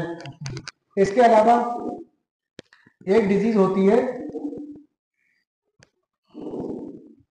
ये ऐसे, इधर भी हो सकती है कहीं भी हो सकती है। ये इसमें ब्लड जो ब्लड सप्लाई है यहाँ की वो जो है गुच्छा बन जाता है ब्लड सप्लाई का। ठीक है, तो ये तो मैंने मार्किंग के लिए बनाई थी, ये लाइन में हटा दे रहा हूँ। ठीक है, तो ये ब्लड वेजल जो ब्लड सप्लाई होती है उसका एक गुच्छा इधर तैयार हो जाता है, इधर तैयार हो जाता है, बीच में भी तैयार हो सकता है। ये मैंने बताया बिल्कुल ओपनिंग पे एंड पे फिशर था, ये अंदर होता है। देखिए मैंने बताया ओपनिंग ये है, ओपनिंग के अंदर ये कहलाता है, इंग्लिश में हेमराइड्स बोलते हैं।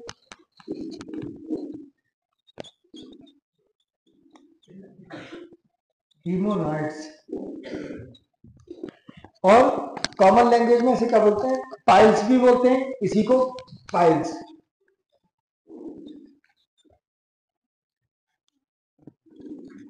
पाइल्स कहते हैं मुझे पाइल्स हो गया है, फला इंसान को पाइल्स हो गया है। ये जब जैसे ही स्टूल आएगा, हार्ड स्टूल आएगा, तो कई बार क्या होता है हार्ड स्टूल इसकी लेयर को फाड़ देता है। ठीक है, ये बहुत पतली सी लेयर होती है, हार्ड स्टूल कभी कभी इसको फाड़ देता है, तो इससे ब्लीडिंग स्टार्ट हो जाती है, ब्लीडिंग स्टार्ट हो जाती है। तो मैं ऐसे मरीज अक्सर शिकायत करते हैं कि हमें डॉक्टर साहब लेटरिन हम जाते हैं तो लेटरिन के बाद बहुत खूब खून गिरता है, खून गिरता है। वो होता क्या है, ये ब्लड वेजल इसकी पाइल्स की या हेमराइड्स की ब्लड वेजल, इसको हिंदी में कुछ और कहते हैं, हिंदी में बवासीर, बवासीर, बवासीर, बवासीर इसी को बोलते हैं। ठीक है, जो हिंदी में बवासीर बोलते हैं, ये पाइल्स बोलते हैं इंग्लिश में, और हेमराइड्स बोलते हैं। ये मेडिकल टर्मिनोलॉजी है, ये कॉमन वर्ड है, और हिंदी में बवासीर बोलते हैं। तो बवासीर में खून कैसे आता है कि इसमें खून पहले से होता है, जैसे ये फट जाता है तो लगातार खून गिरता है। तो इसका भी ट्रीटमेंट बहुत सारे आ गए, और जो है सर्जिकल ट्रीटमेंट यही है कि पहले जो है इसको एक तरकीब ये थी कि इंजेक्शन लगा के इसको सुखा दें, सूख के झड़ के गिर जाता था। ठीक है, दूसरी बात तरकीब आई कि इसमें एक रबर बैंड डाल दिया, इसमें रबर बैंड डाल दिया तो रबर बैंड जो है इसको सिकोड़ के ब्लड सप्लाई कट के ये गिर जाता था। ठीक है, ऐसे साफ हो जाता था। आजकल रबर बैंड भी नहीं डाल रहे हैं, अब हम क्या करते हैं, हम खुद ही बांध देते हैं। हमारे पास मरीज आया, इसको पकड़ा, रख दिया, हमने यहाँ पर बांध दिया जोर से, ये जो है उसके बाद मतलब हमने खुद ही काट दिया, ऐसे करके काट दिया। ठीक है, ये एक ट्रीटमेंट है। ठीक, एक तो ये हुआ हमने इंजेक्शन लगा दिया, सुखा दिया। दूसरा हमने इसमें रबर बैंड चढ़ा दिया इसके बेस पे जहां पे निकल रहा है। तीसरा हमने खुद ही काट के निकाल दिया। अब चौथे आजकल मॉडर्न ट्रीटमेंट और आए हैं जैसे ये है, इसमें लेजर एक होता है, एक पतला सा तार होता है, वो हम इसमें मतलब जो है इसको हीट देते हैं, हीट उस लेजर से, तो ये जो अंदर वेजल्स होती है ये सूख जाती है।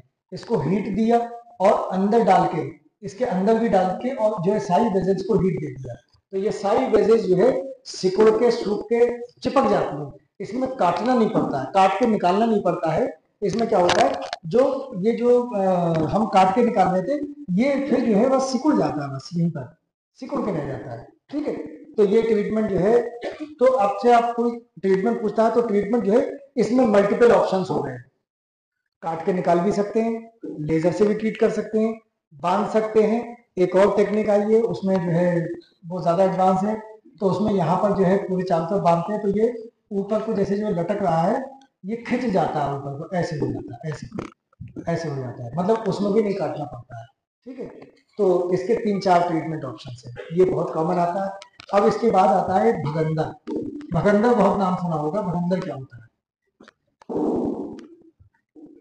भगंदर में क्या होता है,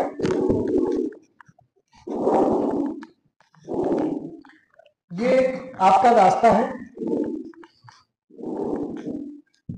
नॉर्मल रास्ता तो ये है, लेट्रिन यहाँ से आए और यहाँ को निकल जाए, नॉर्मल रास्ता। लेकिन कभी कभी क्या होता है कि यहाँ पर ग्लैंड्स होते हैं, वो इन्फेक्शन हुए और ऐसे करके जो है यहाँ से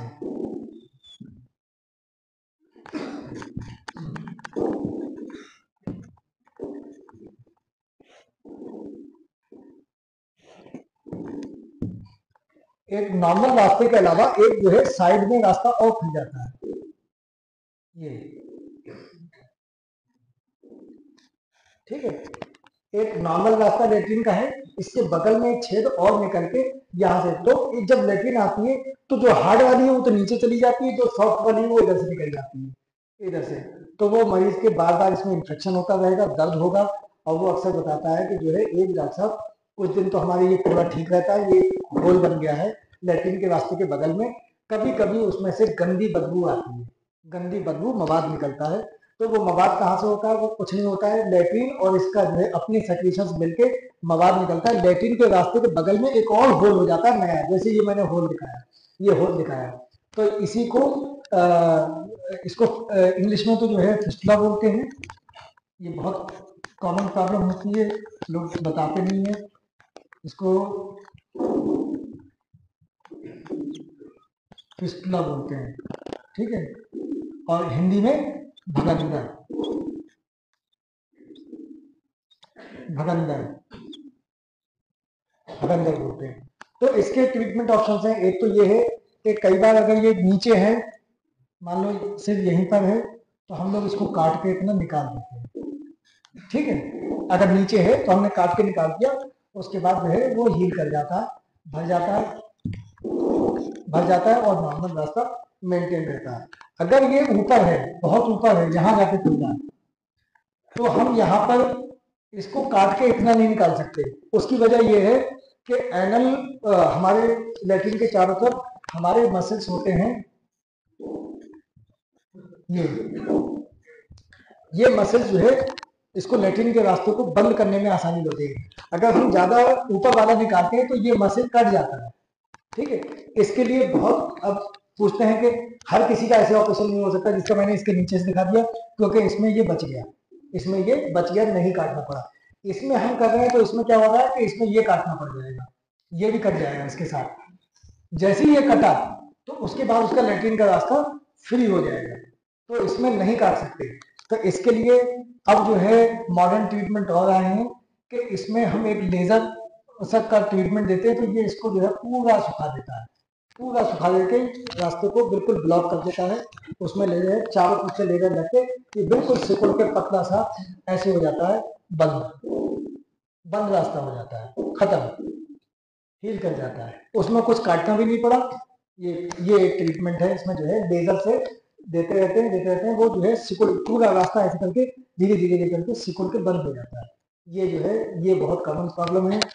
स्टोन्स की जो बात करी थी हमने, तो अब स्टोन जो है किडनी में भी हो सकते हैं।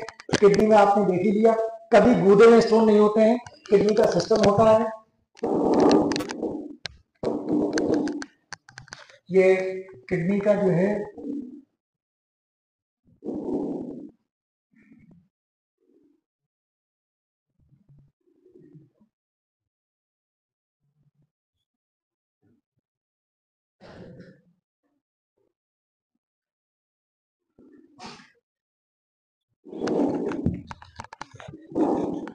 ये किडनी का सिस्टम है, यूरिन इसमें से आके आके अल्टीमेटली यूरिन को इसमें जाना होता है। ये सिस्टम को मैंने खोल के बताया। तो स्टोन्स जहां बनते हैं वो अक्सर यहाँ बनते हैं, या इसमें बन गया, यहाँ बन गया, यहाँ बन गया, ठीक है। ये स्टोन्स हैं, ठीक। यहाँ पर स्टोन्स नहीं बनते हैं, ठीक है, ये स्टोन्स नहीं बनते हैं गूदे में, स्टोन्स बनते हैं यहाँ। वो यहाँ भी रुका रह सकता है, यहाँ भी आ सकता है, यहाँ बंद हो सकता है, यहाँ आ सकता है, नाली में आ सकता है और यहाँ आ सकता है। ये नाली पीछे से जुड़ के इसमें खुल जाती है, ये खुल रहा सुराख, और सुराख खुल के इसमें आ सकता है। और अगर छोटा स्टोन है तो ये पेशाब के धक्के से निकलता हुआ आ जाएगा। अगर छोटा स्टोन है, गोल है, राउंड है, स्मूथ है, तो ये धीरे धीरे करके नीचे आ जाएगा और आके निकल जाएगा। ये तो जो है छोटे स्टोन के लिए। अगर स्टोन नहीं निकल पाया और बड़ा हो गया और रास्ते से ज्यादा बड़ा हो गया, जैसे रास्ता इतना बड़ा है और स्टोन इतना बड़ा हो गया, अब ये स्टोन नहीं निकल पाएगा, अब इसको किसी ना किसी ट्रीटमेंट के लिए जरूरत होगी। इसके पीछे और भी स्टोन हो सकते हैं, एक सिंगल स्टोन हो सकता है किडनी में, 2 स्टोन हो सकते हैं, बड़े हो सकते हैं। कभी कभी ये स्टोन इतना बड़ा हो जाता है कि यहाँ यहाँ यहाँ इतना ये सब फैल जाता है, ठीक है। ये इतना टेढ़ा मेढ़ा स्टोन हो जाता है कि ये कभी नहीं निकल पाएगा, इसको ट्रीटमेंट की जरूरत पड़ेगी। या स्टोन कभी नाली में आकर फंस जाता है, यहाँ भी ट्रीटमेंट की जरूरत पड़ती है। या कभी स्टोन यहाँ तो आ गया, यूरिनरी ब्लैडर में तो आ गया, लेकिन यहाँ आके आगे नहीं जा पाया और बड़ा हो गया और इसी में फंस के रह गया, तब भी आपको ट्रीटमेंट की जरूरत पड़ेगी, अगर आगे नहीं निकल पाया तो, ठीक है। एक डिजीज और बूढ़ों में होती है बहुत कॉमन, कि ये पेशाब की नाली जहां खुलती है यूरिनरी ब्लैडर से नीचे, इसके चारों तरफ एक जो है ग्लैंड चिपका हुआ होता है, ये प्रोस्टेट ग्लैंड बोलते हैं। तो इसकी ओल्ड एज में प्रॉब्लम काफी होती है, यंग एज वाले बच्चों को कोई जरूरत नहीं है इसकी, ठीक है।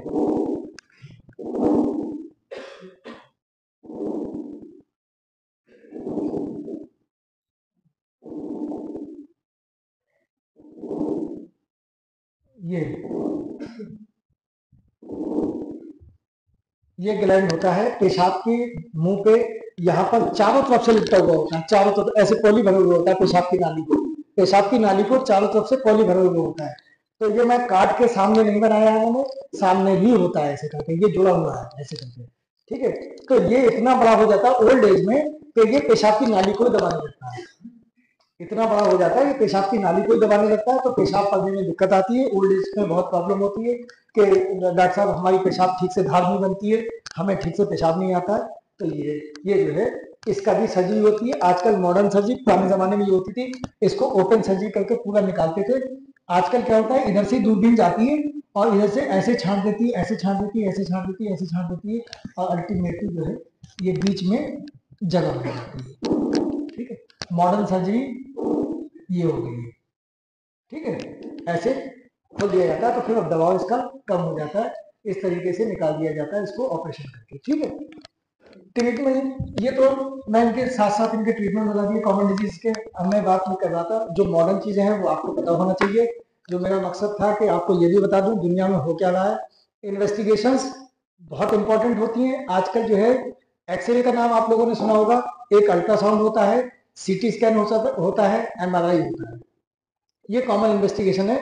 ब्लड इन्वेस्टिगेशंस के बारे में बात जो है ज्यादातर फिजिशियन करते हैं, और हम लोग सर्जन हैं तो हम लोग डायग्नोस्टिक की बात करेंगे कि इसमें कौन से हार्मफुल है, कौन से कम हार्मफुल है। एक्सरे हार्मफुल होता है लेकिन बहुत ना के बराबर, लिमिटेड डोज दी जाती है, बहुत ना के बराबर हार्मफुल होता है। तो आप एक्सरे अगर डॉक्टर एडवाइस कर रहा है तो आप आराम से एक्सरे करवा सकते हैं, कोई प्रॉब्लम नहीं है, ठीक है। माइल्डली हार्मफुल होता है लेकिन उसकी भी एक लिमिट होती है, लिमिट में दिया जाता है, कोई ऐसा नुकसान की वाली बात नहीं है ज्यादा। हाँ, प्रेग्नेंट लेडीज में जरूर ध्यान, हामिला औरतों में ध्यान दिया जाता है कि बर्दाश्त करने की भी तो एक लिमिट है ना, हम लोग बर्दाश्त कर सकते हैं। जो बच्चा माँ के पेट में होता है उसके अंग ठीक से बने नहीं होते हैं, उसमें नुकसान कर सकता है, तो उसमें जो है यूजुअली हम लोग नहीं, मतलब जो है एक्सरे एडवाइस करते हैं। अल्ट्रासाउंड बहुत अच्छी जांच है, अल्ट्रासाउंड जो है अल्ट्रासोनिक वेव्स के ऊपर डिपेंड करती है। इसमें कोई ऐसा नुकसान नहीं है बॉडी में, या ये हामिला औरतों का भी किया जा सकता है। तो इसलिए अल्ट्रासाउंड से बहुत, जैसे स्टोन्स हैं ये बहुत अच्छे पता लगते हैं, या किडनी में या उसमें स्टोन्स हैं, बहुत सारी बीमारी। अल्ट्रासाउंड वगैरह हमेशा जो बॉडी में नई चीज बनी होगी सिर्फ उसको पहचानेगा, जो आपकी नॉर्मल चीजें हैं उसको नॉर्मल लिख देगा अल्ट्रासाउंड, ठीक है। तो या फंक्शनल डिस्टर्बेंस है वो नहीं आएंगे तो अल्ट्रासाउंड। इसके अलावा इससे एडवांस इन्वेस्टिगेशन है सीटी स्कैन। सीटी स्कैन भी बहुत कुछ बताता है। सीटी स्कैन में एक्सरे के मुकाबले में डोज ज्यादा होती है, नुकसान करता है थोड़ा, लेकिन इतना नहीं करता कि आप करा ना सकें, ठीक है। अगर जरूरत है तो आप जो है सीटी स्कैन कराना है। एमआरआई महंगा है लेकिन बहुत अच्छी जांच है, इसमें नुकसान बॉडी को नहीं होता है, एमआरआई में बॉडी को नुकसान नहीं होता है। तो इन चीजों से जो है हम लोग करते हैं।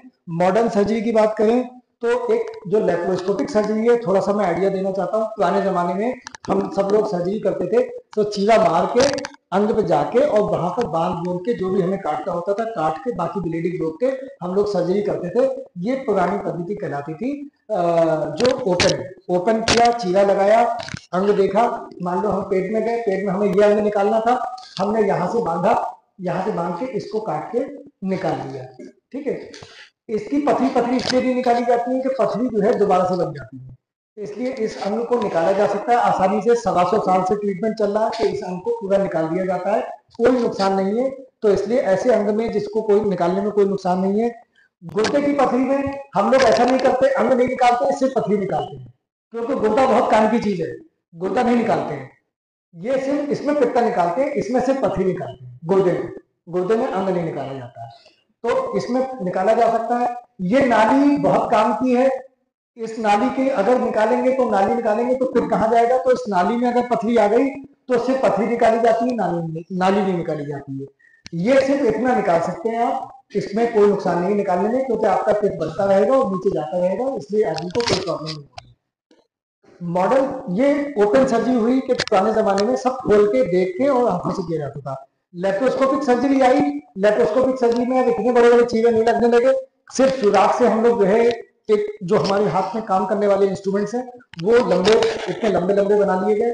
उसमें क्या होता है, सुराख से डाल दिया उनको, और सुराख से हम लोग करते क्या है कि अगर मरीज हमारे यहाँ लेटा हुआ है ऐसे, तो हम लोग जो है सामने हमारे टीवी होता है, हमारे जो इंस्ट्रूमेंट हम 3-4 होल करते हैं उसमें एक पे कैमरा लगा देते हैं। कैमरा लगेगा तो वो जो कुछ भी अगर रिकॉर्ड अंदर पेट में है वो सब देखता रहेगा। लाइट भी डालते हैं, एक जो है इंस्ट्रूमेंट से हमारे लाइट और कैमरा, ठीक है। पेट में तो अंधेरा होगा तो हमारा एक इंस्ट्रूमेंट, हम 3-4 इंस्ट्रूमेंट डालते हैं लेप्रोस्कोपिक सर्जरी में। तो एक इंस्ट्रूमेंट क्या करेगा, पेट में अंदर लाइट देगा, लाइट के साथ साथ कैमरा लगा होगा तो वो सारे अंगों को देखेगा। बाकी तो उसका कैमरे का तार हम एक टीवी में अटैच कर देते हैं, टीवी में, तो टीवी में हमको दिखता रहता है, तो हम टीवी मरीज की टेबल के सामने रख लेते हैं अपने। तो हम यहाँ ऐसे काम करते हैं, इंस्ट्रूमेंट लंबे लंबे होते हैं, आधे अंदर घुस जाते हैं, आधे बाहर रहते हैं। तो जो उनके हैंडल हैं चलाने वाले वो बाहर रहते हैं और अंदर काम करने वाले इंस्ट्रूमेंट घुस जाते हैं लेप्रोस्कोपिक सर्जरी में। तो हम लोग इस तरीके से काम करते हैं, मरीज यहाँ लेटा हुआ है और मरीज की तरफ जो है हम लोग इस तरीके से काम करते हैं, वो हमें टीवी में दिखता रहता है हमारा इंस्ट्रूमेंट कहाँ गया, कौन से अंग पे गया। मसलन मैं अगर यहाँ पर काम कर रहा हूँ, यहाँ पर अगर काम कर रहा हूँ तो मेरा इंस्ट्रूमेंट यहाँ जा रहा है, तो मैं ये तो जा रहा है और मैं टीवी वही चीज उसकी इमेज टीवी पे देख रहा हूँ, टीवी पे। तो नीचे मरीज की तरफ न देखते हुए मैं हम लोग जो है ऐसे करके, सामने टीवी लगा होता है उसे टीवी पे देख रहे होते हैं, यहाँ काम करते हैं। इससे फायदा ये होगा, ब्लड लॉस बहुत कम हो गया, जो इतने लंबे लंबे चीरे लगते थे वो बच गए। चीरे जितना बड़ा चीरा होगा उतना ज्यादा पेनफुल होता था, मरीज को बहुत दिनों तक एहतियात बताई जाती थी, भारी वजन उठाने के लिए मना कर दिया जाता था, उसके टांके न टूट जाए। तो ये सब की समस्या इससे लेप्रोस्कोपिक सर्जरी से समाप्त हो गई। एक बहुत मन में अगर सवाल आ रहा होगा आपके कि आजकल बहुत बच्चे सुन लेते हैं, सोशल मीडिया पे रहते हैं, रोबोटिक सर्जरी। थोड़ा सा एक आइडिया दे दूं कि रोबोटिक सर्जरी क्या होती है, कि क्या तो रोबोट सर्जरी करता है, लगता है रोबोट सर्जरी करता है क्या है? सुनते हैं ना कि रोबोट सर्जरी आ गई। आप लोग जो है सोशल मीडिया पे रोबोटिक सर्जरी के बारे में सुनते होंगे। ये बिल्कुल लेटेस्ट टेक्नोलॉजी है। इसमें क्या है, रोबोट असल में सर्जरी नहीं करता है, ठीक है, सर्जरी कोई इंसान ही करता है। रोबोट क्या है, यही जो लेप्रोस्कोपिक सर्जरी मैंने बताई इसी का एक मॉडिफिकेशन है। मशीन मरीज की टेबल पे सेट कर दी जाती है, मशीन मतलब यही मशीन सेट कर दी, तो उसके जो इंस्ट्रूमेंट्स हैं ये सब डाल के खड़ा कर दिया गया। एक मशीन होती है वो खड़ी कर दी गई, तो उसमें इंटरनेट से मतलब जो है डॉक्टर दूर बैठ के ऑपरेशन करता है। ऑपरेशन डॉक्टर ही करता है, लेकिन जैसे सर्जरी की टेबल वहां है, मौलाना साहब वहां बैठे हुए हैं, वहां पर उसके पास एक टीवी कैमरा होगा सर्जन के पास, वो टीवी में देखेगा और टीवी में देख के रोबोट जो यहाँ खड़ा हुआ है उसका कंट्रोल, उस मशीन का कंट्रोल वहां से होगा। बिजली लगी हुई होगी, कंट्रोल कहाँ होगा मशीन का, वहां से।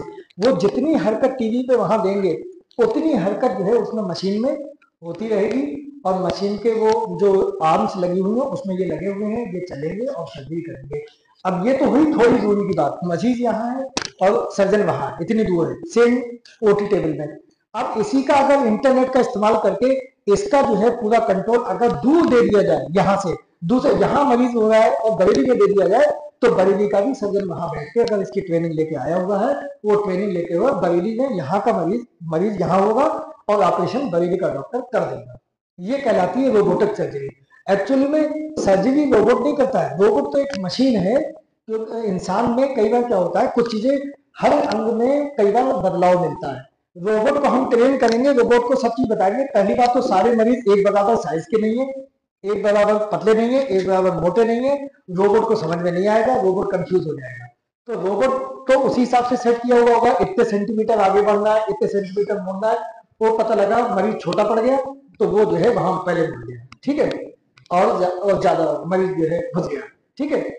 तो उसे बढ़ना था, उसने मान लो हमने 10 सेंटीमीटर कहा था कि 10 सेंटीमीटर आगे जाना, और मरीज पतला था वो 10 सेंटीमीटर जाके घुस गया, ठीक है। तो रोबोट का मतलब ये है कि बार बार सवाल उठता है, रोबोट सर्जरी नहीं करता है, सर्जरी कौन करता है, इंसान करता है। फायदा क्या हो गया, फायदा इससे ये हो गया कि अगर इंटरनेट का इस्तेमाल किया जाए रोबोटिक सर्जरी में, तो मशीन लगाने वाला एक डॉक्टर यहाँ काम आएगा, और ट्रेंड डॉक्टर दिल्ली का बरेली की सर्जरी दिल्ली में बैठ के कर सकता है। दिल्ली में बरेली में मशीन लग गई, बरेली में मशीन सेट कर दी, एक डॉक्टर ने उसके सारे इंस्ट्रूमेंट डाल दिए, सब डाल दिए, सेट करके उसका कंट्रोल दिल्ली में बैठे डॉक्टर को दे दिया कि डॉक्टर साहब अब हमने रोबोट सेट कर दिया है, आपको इसके गाल ब्लैडर का ऑपरेशन करना है, पेट की थैली का, ठीक है। अब उसने अपने यहाँ टीवी खोला, मशीन खोली, सब कुछ खोला, उसने देखा, इमेज उसके पास आ जाएगी नेट के थ्रू, नेट चलना चाहिए। अगर नेट नहीं होगा तो रोबोट का सर्जरी नहीं हो पाएगी दूर से, तो वो उसके कंट्रोल उसके पास में आ जाएगा, वो देखेगा तो उसको मरीज की यहाँ की इमेज वहां दिख रही होगी, वो बैठे बैठे यहाँ से कर देगा। जब सर्जरी खत्म हो जाएगी वो फोन पर बोल देता है कि सर्जरी खत्म हो गई है, वो यहाँ का डॉक्टर वो जो इंस्ट्रूमेंट पड़े होते हैं वो सब धीरे धीरे करके वो निकाल देता है। तो ये रोबोटिक सर्जरी होती है मॉडर्न, ठीक है, ठीक है। अच्छा रोबोट पहली बात तो बहुत महंगा होता है, ठीक है। अपने बरेली में अगर बात करो, राममूर्ति वालों ने रोबोट खरीद लिया है, राममूर्ति जो मेडिकल कॉलेज है, रोबोट बहुत महंगा होता है, ये बहुत कॉस्टली आइटम है, ठीक है। अभी यहाँ पर फेमस इसलिए नहीं हो पा रही है सर्जरी के, उसे जाहिर सी बात है वो चार्जेस भी उसी हिसाब से ज्यादा लगते हैं, ठीक है। बरेली में पहला रोबोट जो है राममूर्ति ने खरीदा है। और आप लोगों के मन में अगर कोई सवाल हो, कुछ पूछना चाहते हैं, जी बताइए।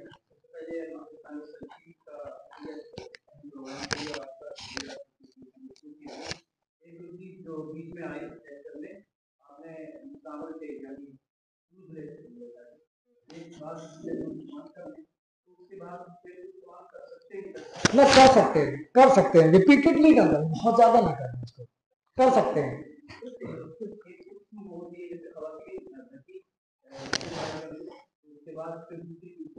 हाँ हाँ हाँ हाँ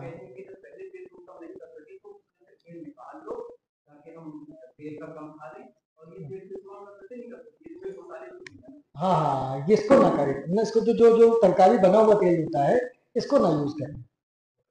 हाँ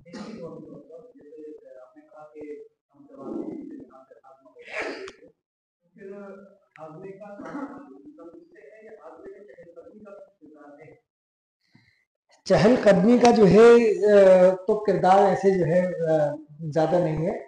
चहलकदमी का जो रोल है वो ये है, मसल्स आपने एक्टिव कर लिए अपने, मसल्स जो है जितने आप चहलकदमी करेंगे, आपने मसल्स चलाए, तो जितने बड़े ऑर्गन आप हिलाएंगे तो वो क्या होता है, उनकी डिमांड बढ़ जाती है, हमें ज्यादा खाना चाहिए चलने के लिए।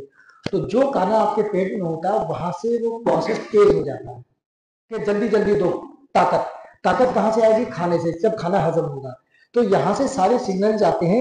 ये मसल जब जितने ज्यादा एक्टिव होंगे वो कहेंगे हमें और जो है ताकत चाहिए, ताकत चाहिए। ताकत कहाँ से आएगी? खाने से। तो खाने का हजम होने का प्रोसेस तेज हो जाता है ताकत जल्दी देने के लिए, क्योंकि जितना चलेंगे उतना मसल एक्टिव हो जाएंगे हमारे।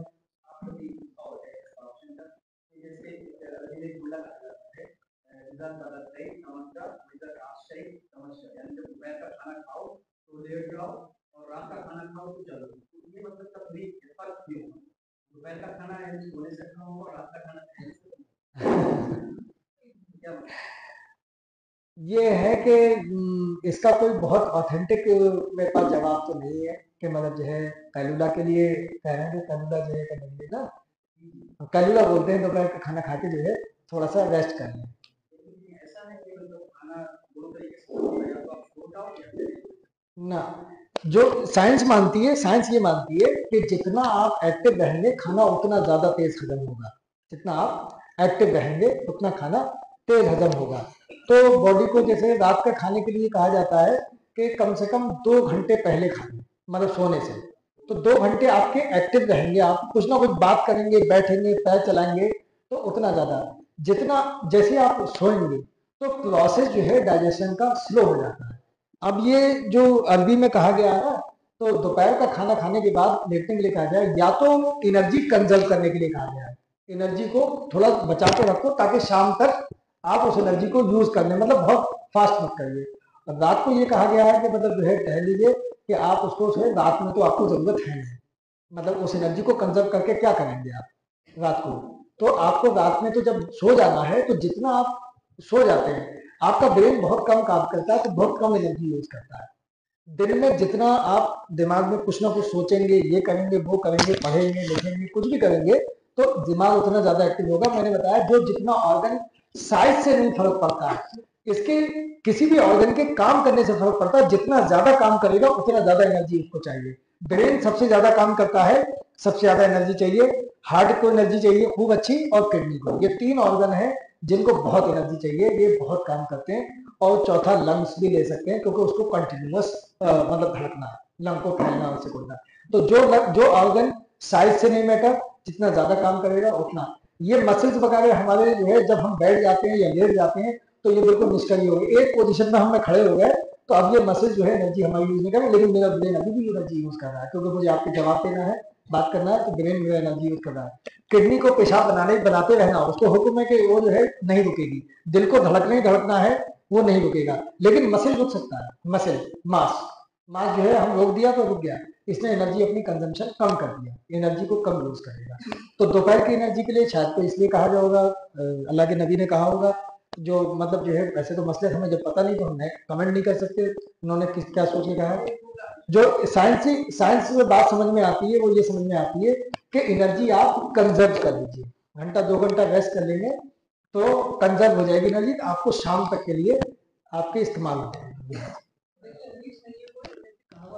अच्छा कहावत है, अच्छा हदीस नहीं है, अच्छा अच्छा अच्छा, तो इसलिए जो है जी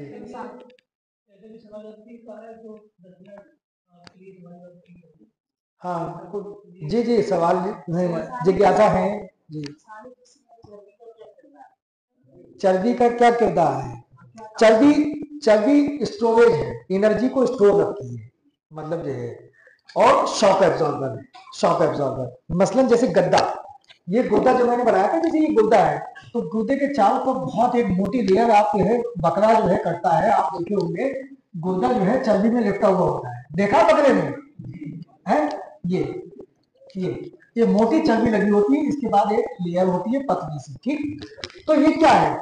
ये चर्बी जो है एक, जैसे अगर इसको कोई पीठ में भूसा मार दे तो ये अपना काम करेगी गद्दे का, यानी गुर्दे पे आपके डायरेक्ट जो धमक ना जाए, ये पहले एब्जॉर्ब करेगी शॉक, ठीक है। जैसे गद्दा अगर हम किसी चीज पे के लपेट देते हैं और गद्दा रख के आपको मारे तो आपको चोट कम लगेगी, गद्दा एनर्जी एब्जॉर्ब कर देगा। तो ये कुशन का काम करती है, तकिए का कुशन, ठीक है, इसको कुशन बोलते हैं। तो ऐसे बहुत सारी जगहों पे हमारे यहाँ भी सब जगह लगी हुई है। तो पहले कोई चोट लगे तो ये शॉक एब्जॉर्ब करेगी। अगर डायरेक्ट मसल पे लगेगा तो मसल पे जब चोट लगेगी तो मसल काला पड़ जाएगा, ठीक है, मसल काला, क्योंकि उसमें दबने की क्षमता नहीं है, दबने की, कुशन में हमेशा दबने की क्षमता होती है, तो कुशन चोट पाने के बाद दोबारा अपनी जगह पे वापस आ जाता है। ऐसी ये चर्बी काम करती है, ये इसको भूसा पड़ा, आपके यहाँ पड़ा, लाठी पड़ी, वो चर्बी दबी, मसल नहीं फटा, अगर अंटिल बहुत जोर से नहीं लगी, है डंडा पड़ा, उस्ताद ने मारा, 2 डंडे खाए और अपने जो है आप थोड़ी देर बाद ठीक हो गए, ठीक है। तो ये कुशन का काम करती है। दूसरा काम जो है इसका स्टोर है, एनर्जी स्टोर रहती है। जब कहीं सीवियर कंडीशन ऐसी हो जाए, हमें खाना नहीं नसीब हो पा रहा है 1-2 टाइम का, कहीं पर हम ऐसी जगह फंस गए, जंगल में कहीं भी, या खेत में काम करने पहले होते आदमी चले जाते थे, शाम को सीधे लौट के आते थे, तो खाना नहीं मिला, तो वो एनर्जी के स्टोर का काम करता था, तो वो एनर्जी कहाँ से यूज करेगा, उसे काम भी करना पूरा दिन, तो वो एनर्जी फिर उसकी एनर्जी कन्वर्ट होके उसके दिमाग और दिल और वो सब चीज वो काम में लेते रहते थे, इसलिए, ठीक है। अपेंडिक्स जो होता है उसके साथ एक बीमारी होता है, वो हर्निया या क्या पेशाब की थैली मतलब खुल जाता है, उसको ऑपरेशन। हाँ, वो हर्निया एक अलग बीमारी है और हाइड्रोसिल भी एक बीमारी होती है। तो बच्चों में एक सुराख होता है, यहाँ से कुछ कमजोरी आ जाती है वॉल में नीचे उसकी दीवार में, तो वहां से आंत उतरने लगती है, नीचे पोटे में को आने लगती है, ठीक है। हाँ, वो बच्चों में जो होता है वो कंजेनिटल होता है, पैदाइशी, मैंने बताया कंजेनिटल डिजीज, वो पैदाइशी सुराख होता है, उसमें से आंत उतरने लगती है। नॉर्मली पैदा होने के बाद बच्चे का वो सुराख बंद हो जाता है सबका, किसी बच्चे का खुला रह जाता है तो उसमें से आंत उतरने लगती है, तो उसको जो है सर्जरी करके उसको बंद कर दिया जाता है। जी,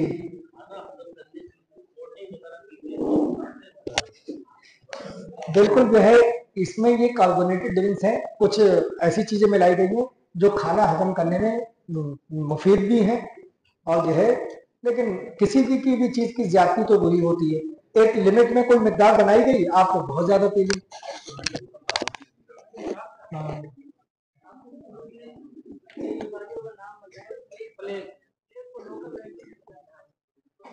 प्लेग को तो लोकल लैंग्वेज में तो मुझे पता नहीं क्या क्या कहते हैं, वैसे नेट पे अगर ढूंढेंगे मिल जाएगा। ये जो जितनी मॉडर्न मेडिसिन है ये अपने नाम खुद लेके आई थी, कुछ नाम मैच कर गए इनकी बीमारियों से। यहाँ पर जो इंडियन सिस्टम ऑफ मेडिसिन चल रहा था, जैसे मैंने कहा भगंदर, वो अपना नाम लेके आए अंग्रेज के फिस्टुला। इसमें जो है अब प्लेग बहुत ज्यादा पढ़ाई भी नहीं जाने लगी इसी वजह से, चूंकि प्लेग हो ही नहीं लगी अब। हाँ, प्लेग इसलिए एक कहावत होती थी पहले, हम किसी का जो है बाजार से कोई थैला लेके आ रहा था, उसका थैला जगह पूरा सामान फैल जाता था, तो हम कहते थे कि क्या प्लेग फैला दी, प्लेग फैला दी। प्लेग इसलिए बोलते थे कि प्लेग ऐसी फैलती थी, एक गांव में आ जाती थी तो इस घर से उस घर, उस घर से उस घर, इस घर से अगल वाला घर, बगल वाला घर, और ऐसे मतलब जो है ट्रांसफर होती थी प्लेग, तो पूरे के पूरे गांव में फैल जाती थी प्लेग। प्लेग का कम्युनिकेबल डिजीज इसको बोलते थे, एक दूसरे से बहुत लोगों को लग जाती थी, जैसे कोविड हुई थी, तो कोविड कम्युनिकेबल डिजीज एक से दूसरे को लग रही थी। बताओ,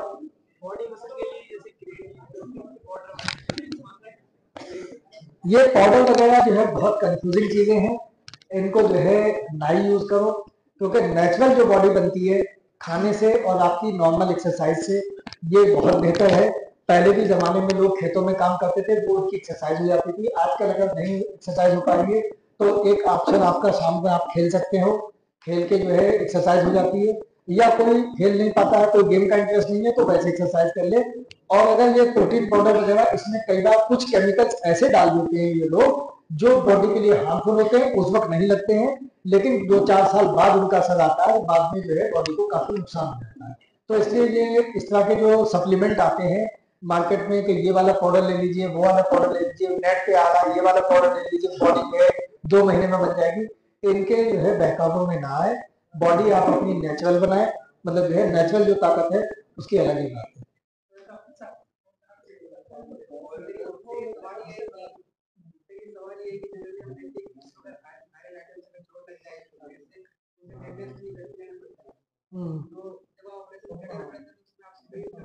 हाँ, मैं इसके बारे में बता दूं, टेटनस हमें बहुत अच्छा, मैं समझ गया तुम्हारा सवाल। टेटनस जो है एक ऐसा बैक्टीरिया है जो जहां पर ऑक्सीजन नहीं होती है वहां ग्रो करता है, जहां ऑक्सीजन कम होती है। नॉर्मल सरफेसेस पे यहाँ ऑक्सीजन लग रही है, यहाँ टेटनस का बैक्टीरिया सर्वाइव ही नहीं कर पाएगा, जिंदा ही नहीं बचेगा, ठीक है। ऐसी किचन नाइफ है आपका, किचन नाइफ जो है आमतौर पर डेली यूज हो रहा है, अब उससे औरतों के हाथ करते रहते हैं। कितनी औरतों को टेटनस हुआ? किसी को होता है? नहीं होता है। क्यों नहीं होता है? क्योंकि वो it is expose to normal air. Normal air को जब एक्सपोज है तो ये ऐसी जगह कोई भी हथियार या कोई भी इंस्ट्रूमेंट, पहली बात तो हम जो यूज करते हैं वो तो बिल्कुल नया होता है, कहीं पर गंदगी उसमें लगी नहीं होती है, पैक आता है और पैक उसी वक्त खोलते हैं हम उसका पैकिंग। जो सर्जिकल ब्लेड हम यूज करते हैं वो पैकिंग उसी वक्त खोलते हैं जब सर्जरी शुरू करते हैं, और वो उससे पहले स्टैंड करके भेजती है कंपनी पैकिंग में, ठीक है हमारे। और वैसे भी मैं बता दूं, जो नॉर्मल घर का किचन नाइफ वगैरह होते हैं जो नॉर्मली जो डेली यूज हो रहे हैं, उनमें कभी जो है टेटनस का वायरस बैक्टीरिया होता है टेटनस का, वो कभी सर्वाइव नहीं करता है अगर वो ओपन एयर में रखा हुआ है।